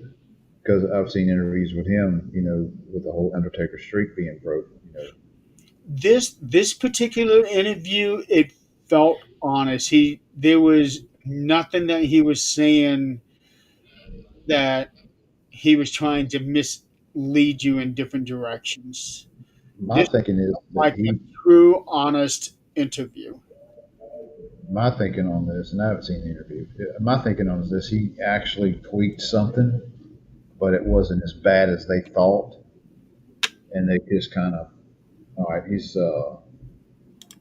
going to milk it for a little while. He's not injured. He'll be good to go in a week or two. I'm at that interview. I'm gonna send it. I'm actually gonna Okay. send it to you and Chris. And my thinking is he tweaked something, nothing really serious. They did the whole doctor thing, And it's like, well, let's turn this into the storyline, and we'll just say you're out for X amount of time, and then really surprise everybody, um, or at least some of us. This here is probably eh, this is the best Paul Heyman interview I've listened to. Um, and I intended only to listen to like the first 30 minutes because I still have my work that I needed to get done today. But he is just one of those people that I cannot stop the interview halfway through. I gotta go. Paul Heyman is a genius He in terms is. of business. I used to watch him years ago with when he was with Hot Stuff Eddie Gilbert and all that. It was just this is way before ECW. Right. Well, Um, just you could see some of the genius in that when he was um, in WCW with the Dangerous Alliance and the way that he did everything. So it is not surprising at all that he is where he is now. yeah, Hot Stuff Eddie Gilbert. Missy Hyatt was there. Now that was she was she's a valet that needs to not really talk because I used to listen to her on Right. she was actually doing commentary. So it was like, good Lord, you sound fake as hell. She wasn't there for her commentary. Yeah, but let's not get into that. She was there old school wrestling for her looks. And somebody also brought this up a long time ago. Who would have thought that between Vince McMahon, Eric Bischoff, and Paul Heyman, Paul would still be the only one left in the WWE? Yeah, you never thought Vince was ever going to go anywhere until he passed. Right. You know, um, Yeah, who would have thought that Paul, out of the three, Paul would be the only one still working? and call me crazy, call me, but Vince should be in the Hall of Fame. Agreed. I mean, regardless of what everything else is, he deserves to be in the Hall of Fame. Wrestling would not be where wrestling is without Vince McMahon. Love him or hate him. Hey, there you go. That can be one of the four that you were talking about. But we'll get into that later. Um, let's get into night two. We're already 2 hours. We need a Well, it won't be that bad because there's several matches on there that really wasn't that great. right. Um, well, the first two matches were Naomi defended the women's world title against Rhea Ripley and Io Sky. I thought for sure that Rhea would win. She would get the win over Io and also have something of a redemption for losing the title from last year. Right. Um, Uh, Naomi wins. yeah, out of the kind of out of the blue too. That was a really good match. It was. They started off the night two with a good match. Mhm. You've got to have that to get that crowd, you know, into the excitement of the night.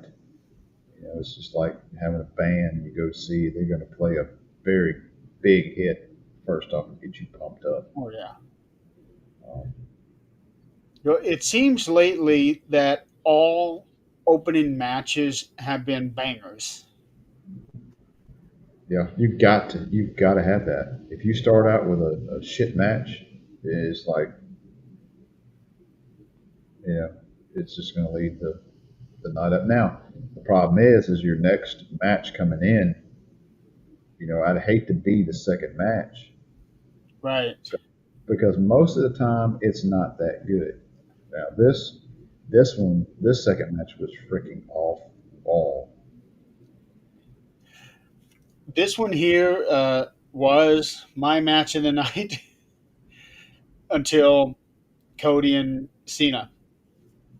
Um, but Agreed. holy cow, There was the so much. Oh my god! And it's one of those matches where you need to go back and watch it two or three times to see everything that's going on. probably more than that. There was just so much crazy stuff going on. Yeah, the one that got me. Um, well, no, not the one that got me. That's the next one.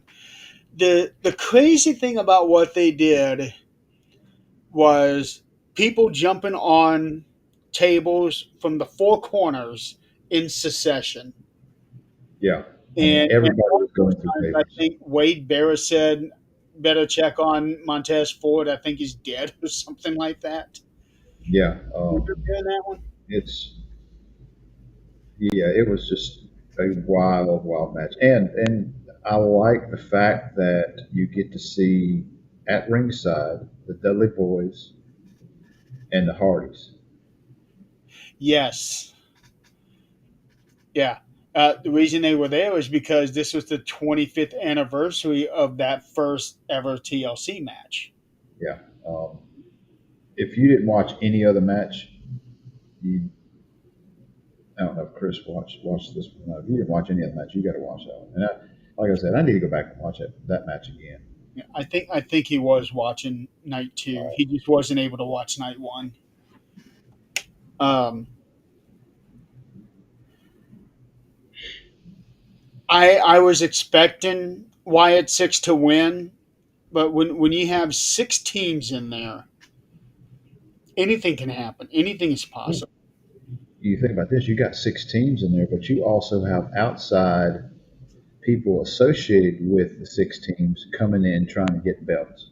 Yeah, so you got BFAB coming in, Nikki Cross coming in, Candice LeRae. Good lord, good lord. Holy cow! That dump that she took. Broke the ladder, and I saw comments online where they were talking about, it broke the metal ladder. It's like it's not a metal ladder; it's wood. It's just painted to make it look like it's metal. But yeah, she took a nasty, nasty fall. Yeah, I don't know how. She didn't get hurt, seriously. Um, Because I seen different angles of it over the next couple of days, and she landed hard on her left leg on that one, and I'm thinking, how did she not break her shin from that? and I saw her a little bit on SmackDown last night, where she's got some bruising on that leg, which it could be makeup, but it also could be a real big bruise. Um, Either or. I mean, yeah, it was freaking awesome.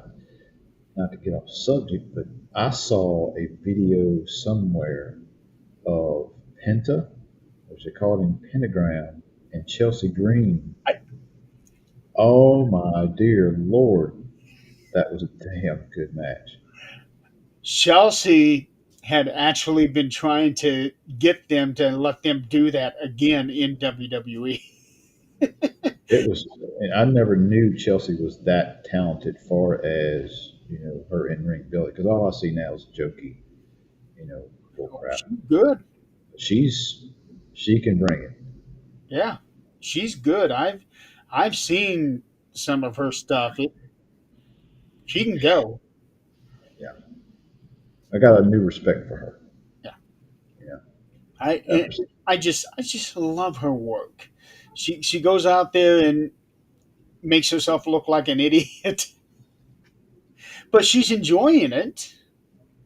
And you know, if here's the thing about it, it's like, well, she's just this jokey character, and she's doing this, she's doing that. She doesn't really have you know, titles or spots, but she's on freaking TV. Yeah, she's on TV, and what she does is memorable. Yeah, I'm on the show. I'm not behind the scenes and not getting in matches. I'm on the show. It may be jokey, it may be crazy, it may be a little on the goofball side, but I'm on the show. Yeah. You know, I'll take that paycheck. Yep. Um, there's another spot in this match where Tomasa is hanging. Um,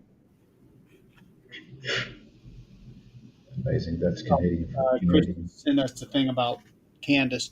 Um, so the thing that really got me was Tomasa when he was hanging down from the thing holding championships, and then Yeah, I think it was Nathan Frazier who was trying to spear him, just like what when Edge did that to one of the Hardys, and Tomasa flips himself up. yeah, and he's hanging on the damn Yeah, rings and all. he's So many people got their upside hands on down. those belts. So that Yeah, that was a good spot. I thought Never seen. that was the spot of the night. Yeah, I never saw that before, and uh, I really expected them to get the titles. Well, Um, that's what I'm actually waiting on somebody to do to be hanging from there, ooh, another and then spot. free one hand and take their titles off while he's hanging there. Did you That's see that kind of? Did you see that spot where they kind of? I forget who it was, but they kind of leapfrogged and and basically pushed the guy up and trying to grab the belts without climbing a ladder. Did you see that spot? uh, without climbing the ladder. Yeah. The guy was standing up under it, and his tag partner come running to him, and they kind of jumped and kind of pushed him up towards the titles. And that was in this match. Yeah, I must have missed it then. because Cole and them said that's something I've never seen before. Trying to, he almost got the titles without having a ladder. I'll have to go back and rewatch that too. It's like like I said, that match is you've got to watch it several times to catch everything that's going on. Yeah, I when that match was made, I'm thinking 12 people. Yeah, and it kept calling. See, I didn't know how many was in it. I knew there was four, but they just kept coming out, kept coming out. I was like, good Yeah, God, there is a lot of people in that ring. yeah. It actually ended up being 15 of them when you count. No, 16 because Uncle Howdy got involved too. Yep. That's half a rumble right there. Yeah, and you got tables and ladders and chairs. Oh my! In the middle of it. Oh, think of that. What if they did a rumble match with tables and ladders? Well, no, you can't I really mean, do ladders, but I don't know. to But no, eliminate, you have to put it to a table. that was a great match. Um, I'm happy that Wyatt Six kept the titles. Well, the crowd was booing it. Yeah, they were. Well, they have been doing some heelish things the last few weeks. It shouldn't matter. That's the why it's sick. Heel or no heel. That's what I didn't like. The fact that it was still daylight when it came out, so they carried the lantern down. It's like I understand that the prop and it's the thing is part of your thing for your characters and It all should that. have been the next to last match. Yeah, there's no reason to. I agree. They should have moved that one farther down the card. Um, one to have it at night. Yeah. Two, you just had a great match. Okay, let's stick something else. And they probably thought this cage match was going to be really good. Um, No, no. that they could have stuck out one in the second one. I wouldn't care. And they probably also didn't want to have the TLC match right before the street fight. So I can understand that. Yeah, they could have done the street fight. second. Yeah. And then just swap But, those two around. but I was glad that YS6 won. I am a big Dexter Loomis fan. So I am so glad to see him being featured, even though it's a team. I am so glad to see him being featured on this level. Yeah. I really want to see more than I want to see storyline more of the White Sick than just you know occasional tagged out of the fence. I want to see more.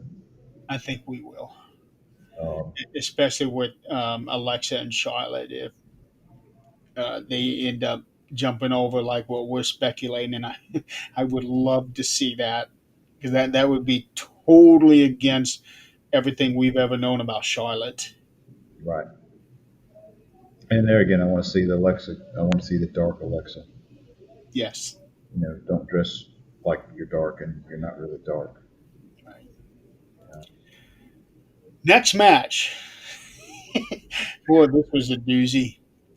Oh yeah. Becky Lynch versus Lyra Valkyria for the Intercontinental title. No disqualification, no count out, last chance match. This was the match I was talking about. The dent in the steps. And she pulls that when Valkyria brings that crowbar out and goes to hit Becky with it. I thought it was fake. I thought it was a fake crowbar, a rubber crowbar. But when it hit the steps, I was like, "Holy shit! I think that thing was real." Oh, I did. I saw the crowbar, but I did not see that particular spot. Yeah. Because as soon as Becky moved out of the way, she's like, she called Valkyria and all that. She said something like, "You just tried to kill me." And And that but was yeah, a it put it. big crowbar too. Yeah. That was a Um, long one. they brought all kind of stuff in this match: toolboxes, you know, kendo sticks. Kendo stick. I think Becky was hitting Valkyria with it, and she splintered it after hitting her so many times, and some of the shrapnel fell into the Yeah, the crowd. piece went into the crowd, and one of the fans actually caught it. Yeah, he was sitting there Yeah, holding it up. Yeah, he the zip caught tie thing was a it. Yeah, fiasco. that was where they lost the fans. I Um, think I think in that position she should have just left them off and then ran with a different way with the match. As far as um, it took forever for her to get them strapped in too. yeah, And you and can see her, sitting there they made doing this while she's putting them on. I was like, come on, like, this is just another mistake that they made was when she did that belly to belly and her wrist came free. They kept the camera on her. yeah. I don't understand why you do that. If you Right. know, and she's got to put them, and even if it's not on film, the people at the arena can see it. Maybe not as well like we could. If nothing else, go into the damn, hide it and go into the damn ring rope or go into the damn ring and put them back on. Don't do it in front of everybody. Actually, I think that's what she did. Is that what she did? I thought she was doing it inside the ring. Yeah, that whole zip tie thing was a something they should have practiced a little more or threw completely out. Tie her up with some rope. Tie her arms up, her wrists up with some rope. That'd have been a little bit easier.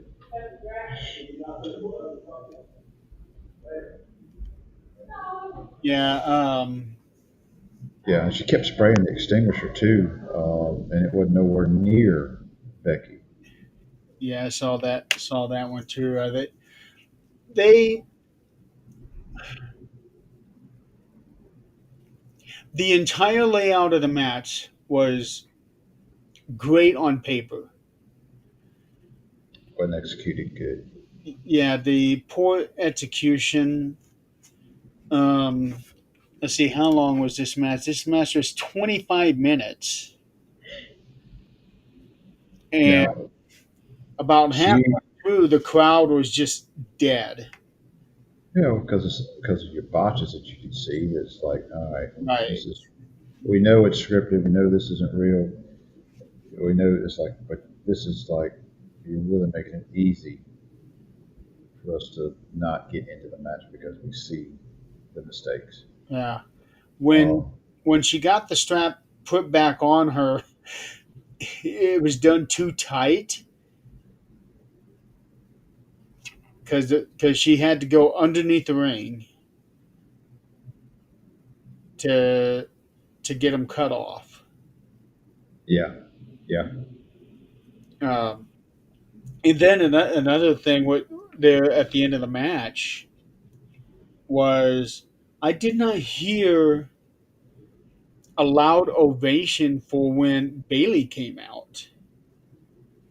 yeah. And they kind of, they're doing that,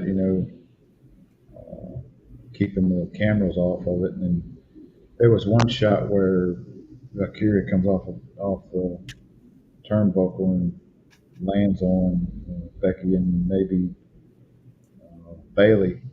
And Cole, I think it was Cole, said, where did she come from? I was like, what kind of dumbass comment is that? Because I mean, you're sitting there at ringside, you know where she's coming from. Not no when you watch Michael, he is always focused on the screen in front of him. He's not even looking up at the Really? ring. Wade looks up. Michael is focused solely down here, Okay, well that makes more sense to more sense to me. mostly. Um, but it's not very often at all that Michael will look up. Now, when he's standing up, that's a different story. Right. Um, but yeah, I did not hear any crowd reaction when Bailey came out, and then the whole thing with Becky in that pipe when she was doing that is like she was just waiting and waiting and waiting and waiting, and then Bailey comes and grabs him. Wow, Yeah. this this match was not good. And it has the capabilities of being a really good match. It just things happen. It Right. seemed like it's just one thing after another too. It was like, look, we just need to take this thing home. And that's the sad thing there because they have been featuring Lyra pretty much every PLE this year. She took some major kendo shots during this She match. sure did. Good lord, she is She was going. hanging up there on the ring post. Yeah. Wow. So, You know she got some welts that night. oh yeah, Um, but yeah, like you said, let's go home. This is not working out. yeah. Um, yeah, I felt bad for them because it had they had everything they needed for this to be a great match. But at the same time, like what you were saying about the first match, they had to follow that TLC match. Yeah. So the fans were already worn down from that match alone. Um, so that was another thing they kind of had against them with the crowd. Yeah. Um, and then following that match was the cage match. Which was it was crap. Yeah, it. I don't It remember made anything about the cage match except for the very end. Yeah. Fatu Solo kept trying to go out the door, and he kept stopping him, and it just wasn't. there was no. I don't think there was any blood in this thing either. It was just. It just was not a well thought out in ring type match, moveset wise. Um, and even when Solo winds up winning, falling out of the ring and winning the match, and then the guys coming there trying to beat him down, and then yeah, it was just not executed well. True. Yeah, and that was the blue ring, if I'm not mistaken. The blue steel cage. Okay, They that steel cage was actually built for King Kong Bundy. That right. was It's not like what the they cage had you have used. now where it's chain link. Huh? It's not like the cage you have now where it's chain link. Right. Uh, Up until WrestleMania 2, they were using the chain link fence. And then when they did the match with Hogan and Bundy at WrestleMania 2, that's when they created the blue cage, um, mainly because of Bundy, because the chain link would Would not not hold be able to him. support him. Right. Um, and they kept that cage for at least 10 years, I think. Yeah. I Now, don't remember now when you they got stopped to use now, it. yeah, now you got so many different variations of cages now. You know, Hell in a Cell. Hell in the Cell. You know, you got the Elimination Chamber, which is just Oh, off the charts. oh yeah, and it's a dangerous one too. Oh yeah, oh yeah. It's like this big this big Thunderdome cage you got going on. Guys climbing up on the top and dropping all the way down. And oh yeah, Yeah. in the Oh War yeah. Games cage. Triple H almost died one night from that uh, Elimination Chamber when RVD come off and landed on his neck. That was that first one. Yep, Yeah. that was that first one. I remember watching that. And I was like, I was watching with my uncle, matter of fact, and I was like, something's wrong with Triple H. He ain't acting right. He's hurt.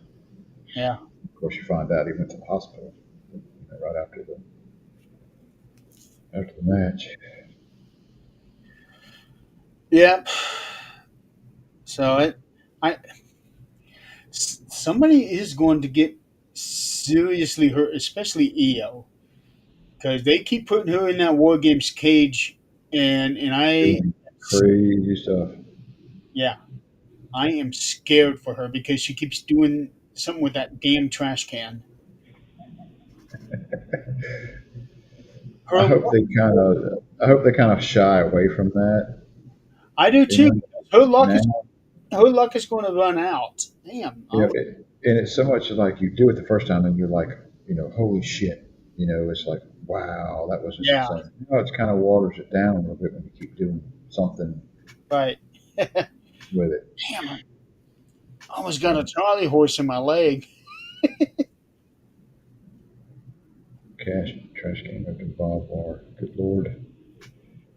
Don't give them any ideas. No. Yeah. Don't give him any ideas. Okay. Next Yeah, match. let's electrify the damn barbed wire next. Be quiet. Next match. Dominant Mysterio defending the Intercontinental title against AJ Styles. Now, I have a story to tell you here. I missed that entire match. Um, Something was going on. I had to step away from the computer. When I came back, it was right. They had like 1 minute left of the match. So I thought, okay, well, I'll make a second screen here while they're doing the commercials. I'll watch this. I watched that entire match and paused it when Stephanie came out to do the announcement for the attendance and then went back to that match. When they were done, Cody Rhodes was just now coming out.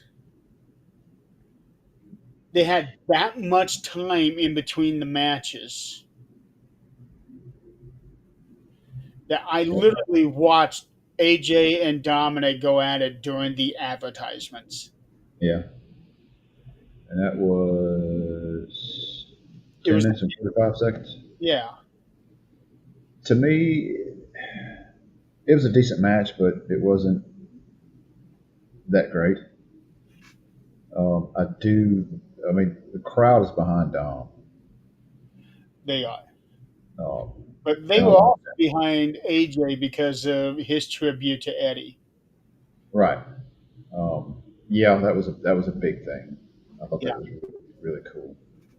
And Um, his outfit too. yeah, I thought it was really cool. The match itself was an okay match. It wasn't a great match, but it wasn't you know Becky and Valkyria. He was better than the previous two. Yeah, and that may be why it wasn't a crap match along with it. Yeah. Yeah, yeah, I love the Eddie chants. You know, Yeah, well, because it was 20 years ago that they did the Eddie and Ray ladder match for custody over him. yeah, that and Chris just says including the Dom shoe coming off, which is also you kind of got the chair in there too. Um, the thing Doing about the whole chair incident.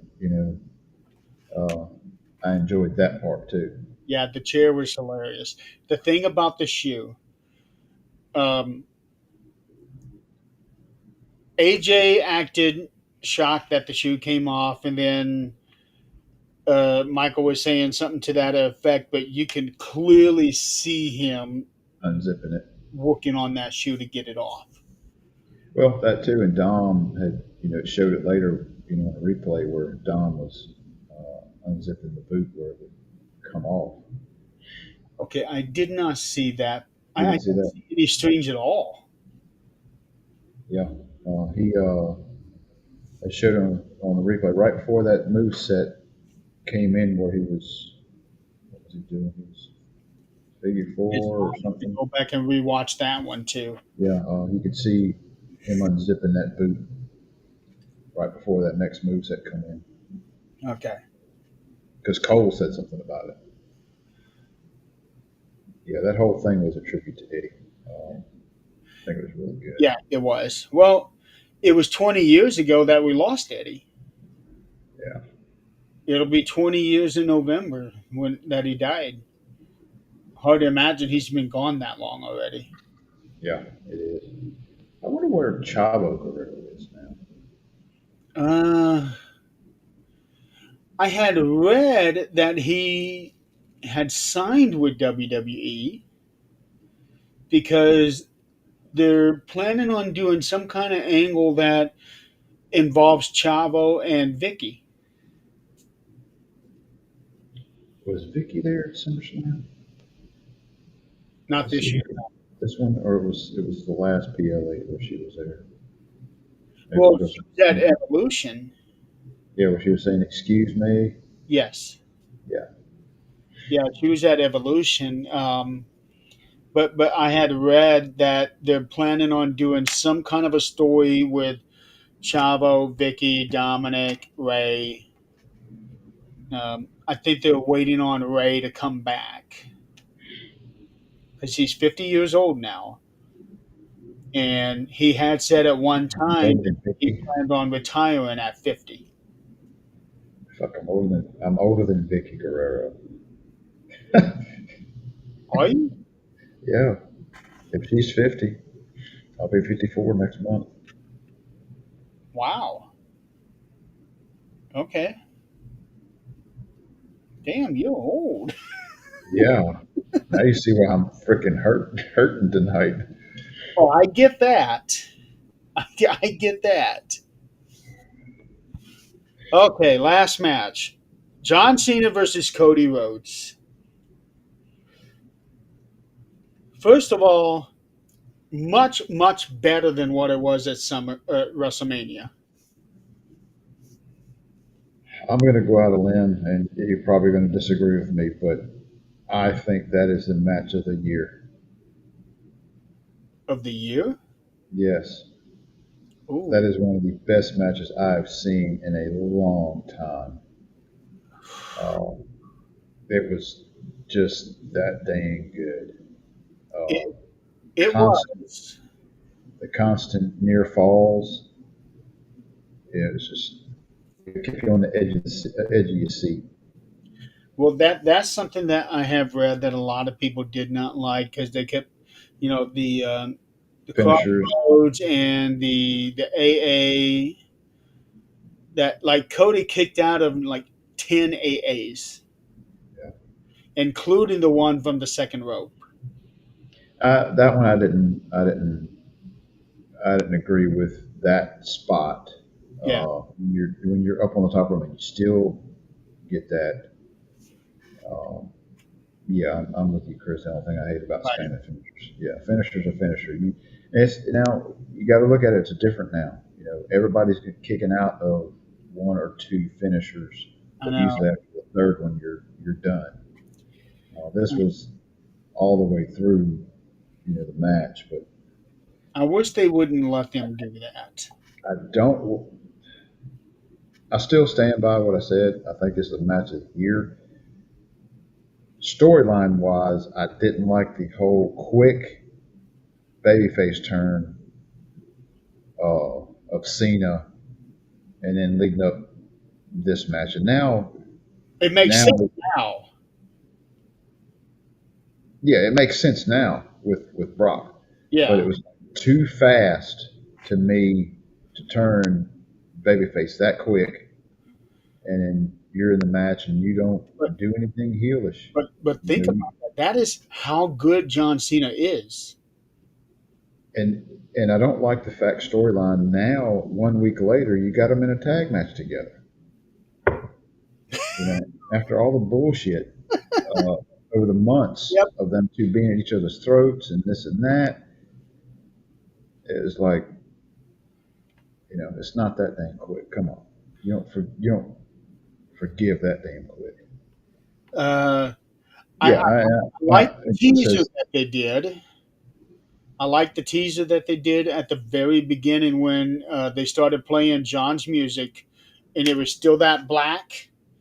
And then once it jumped into the big music, everything changed, and he was already. The timing of that was perfect. that was good. Yeah, the timing of that was I perfect. really expected Out I really expected Cody to go heel. I expected him to turn heel during this match, which you for a know, second there, it looked like he was. yeah. And think about this match too. I mean, it was they did some stuff in there that I've never seen them do. I never saw the ring rope being disconnected and used as a weapon. John's done that before. Has he? Yeah, it was at one of the Rumbles. He had a match with Umaga, and the spot with Cody where he had him in that STF and using the rope in the Cody's mouth, he did that exact same thing with Umaga, um, and won that match that way. Yeah, they even used the barricade, the metal barricade in the. The metal barricade. What surprised me was John throwing the steps out of the ring to Cody. Yeah, That could have been bad. and that was early on in the match too. Yes, it was. I thought for Uh, sure Cody's hand was going to break. Um, but the best spot in that match, we're almost done. The best spot in that match was when they were under the stage and John, Kerry, and Cody coming up.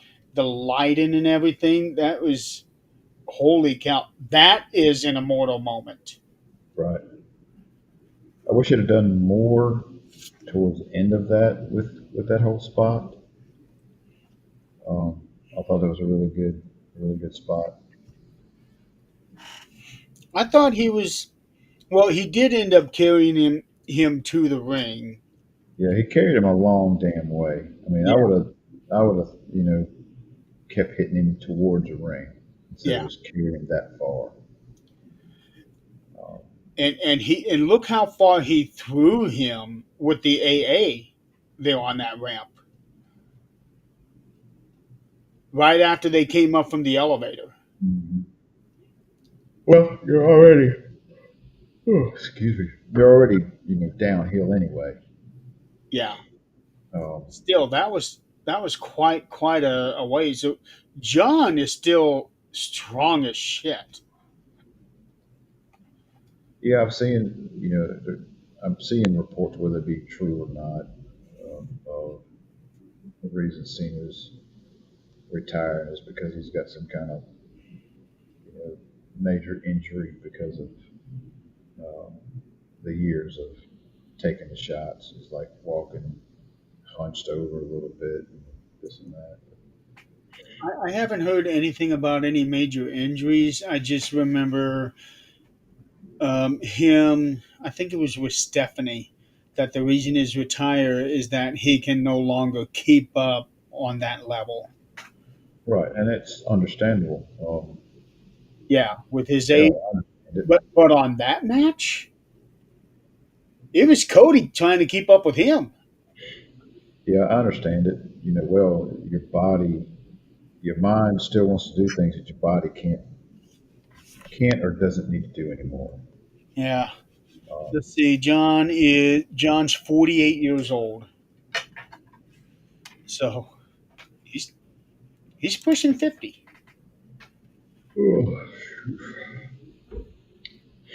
Um, and then at the I very was end, Cody gives him a salute. I was surprised. I was surprised at the outcome. That Cody won. Yes, I was very surprised.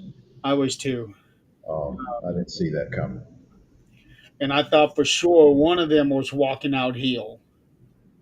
Yeah, and the way the ending happened makes perfect sense, considering Brock's music hit. That was out of the blue. I didn't expect that. Uh, That crowd went nuts when he well, came. you're going back to the salute when Cody did the salute, you could hear the dang crowd just they did not like that shit. Yeah.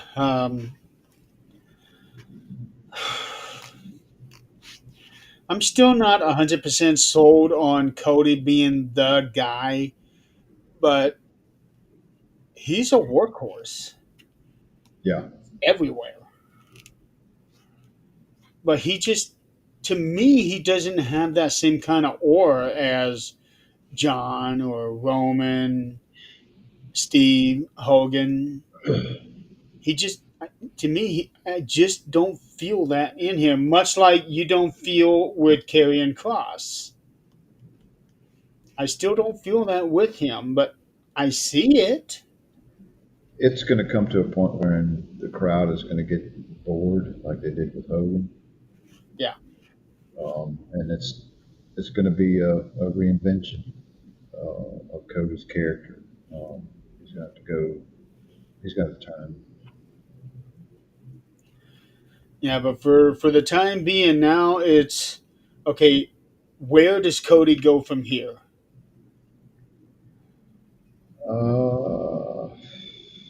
Trying to think of what happened. Because right now it's leaning towards him Oh, and Drew. Drew. Yeah, Drew did this Claymore last night on him Yeah, when he was at the announcers table. And you can see on the replay where he did miss his head. He hit the right above it, yeah. but I mean he pushed him right through the bottom of the announce table, and left him laying there. So we're going to end up with Cody and Drew at Clash of Paris. So it hasn't been announced, but you can pretty much bank on that one. Uh, Yeah. we're getting John Cena versus Logan Paul. So we kind of knew that was going to happen after that tag match that they had with Cody and who did Cody team with? I don't even remember who did Cody team with. I'm gonna look it up. Who the other night? No, when it was John and okay Jay Uso, it was Cody Rhodes and Jay Uso versus John Cena and Logan Paul. Yeah, Chris and Q. What do you want to talk about tonight? Yeah, I don't like that catchphrase. It's not catchy. Come up with something else. Yeah, well that's the name of his podcast too now. Yeah, it, it just doesn't work for me. But he hasn't really been doing that lately either. Now, and he may understand. It's like they're just not catching on. It's not a yeet. Right. You know, So now going to Brock, there's a lot of controversy on him right now. Um, the whole thing with the Vince McMahon trial, him being I, named. Now here's what I find odd. I read a report where she said that Brock did not do anything, but she was offered up to him, right. and initially, supposedly, he agreed and then changed his mind. Um, and now, since he has returned, there was a statement from her, one of her lawyers, basically saying that now women aren't safe or something like that. Pe- People are not. There's a lot of people not happy about Brock being back, but there's a lot of people who are happy about Brock being back. He's back for one more match. For You John, know, yes, right. That's what it boils down to. yeah, because John specifically requested him. It was a very big surprise to see him show back up. Yeah, Um, I thought maybe The Rock would show up. yeah, it's like where has he been? You know, I know. it's like that whole it's like that whole final boss, sell your soul shit. You know, it's like let's see Roman and Rock. Give it to us. You know, I have my doubts about that too now, because they should have had that match 2 years ago. So I don't know if they will ever get to that now. well they're both getting older, so I mean if you're gonna do it, you got to hurry up and get it done. Right. And there again, you do it, and it turns out to be just a shit match. You know, That's always possible. Look at Undertaker and Goldberg. yeah. Um, But but that's not really their fault. Goldberg hit the ring post with his head and gave himself a severe concussion. So that's why that match ended up being really bad. versus Um, Hobbs. Yeah, but The Rock is 52, 53. I I think if we do get that match, I think that them two are professional enough and know the business enough to where they're going to give us a good match, barring somebody not getting seriously hurt during. But I think it can be that good. Right. Um, Roman is 40. So if he wanted to, he can still continue for a few more years. But he said, as far as from what I understand, after this contract, he's done. Well, you got nothing else to prove. No, he's done it You know, all, really. enjoy your retirement. And he's one of those guys that I don't think he's not going to retire and go away. He's going to retire and he's going to do something behind the scenes. Uh, Well, maybe I don't know. Even He's if it's just NXT occasionally, kind of like you're doing, like Taker's doing now. I mean, he's retired, he's still around a great deal. he's It's supposed to be doing a some movies. Like he's been cast in Street Fighter. Um, and ironically enough, so has Cody Rhodes. is he going to be Johnny Cage? Cody? Cody? Johnny Cage? No, he's someone else.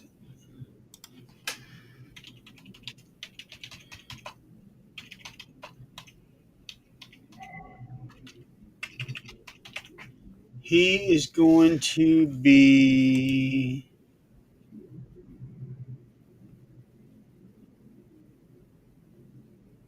I'm not sure how to pronounce this. It's Guile. He's going to be the six arm dude. I, I I don't know anything about Street Fighter, so I don't know who's who. Let me look it up. All I know is that the guy that he's playing has a flat top, crew cut type deal. Oh, okay, okay, okay. I know you're talking about. He's Chris, the army guy. special forces guy. Julia. Yeah, Yeah, I don't know.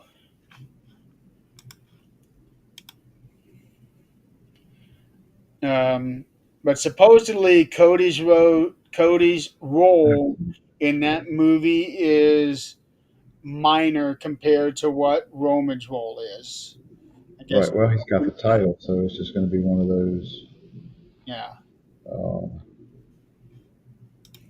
So, but getting back to Brock, um, John Cena specifically requested him when they was asking John who does he want to work with for this final year.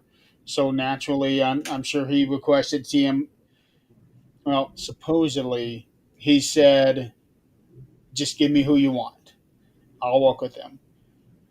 But Triple H said we asked him who he wanted to work with, and Brock was one of them. So sure, R-Truth was one of them. Randy Orton, CM Punk. We're kind of going through the greatest hits, right. and there was no bigger rivalry, I don't think, for John than Brock was. Maybe CM Punk. Yeah. So curious to see what's going to happen. Um, yeah, that's the only title he has not won. Win that, and then let Ron Killings beat him for it. Yeah, he's won everything else. He's won the Rumble. He's main evented several WrestleManias. He's won Money in the Bank. He has not won King of the Ring, but he doesn't need to. He's already a King in the Ring. Um, but still, that was a fantastic match. Definitely in the running for a match of the year. Oh, God, he screams well, somewhat with me. Um, but as a whole, night two just didn't quite live up to what night one gave us. Yeah, And a lot of that had to do with the two matches there in the middle. I agree. Um, but at least this match was so much better than WrestleMania, and I still wonder if that's by design, that because John Cena wanted to ruin wrestling and all of that, and that's why they had the kind of match they had at WrestleMania.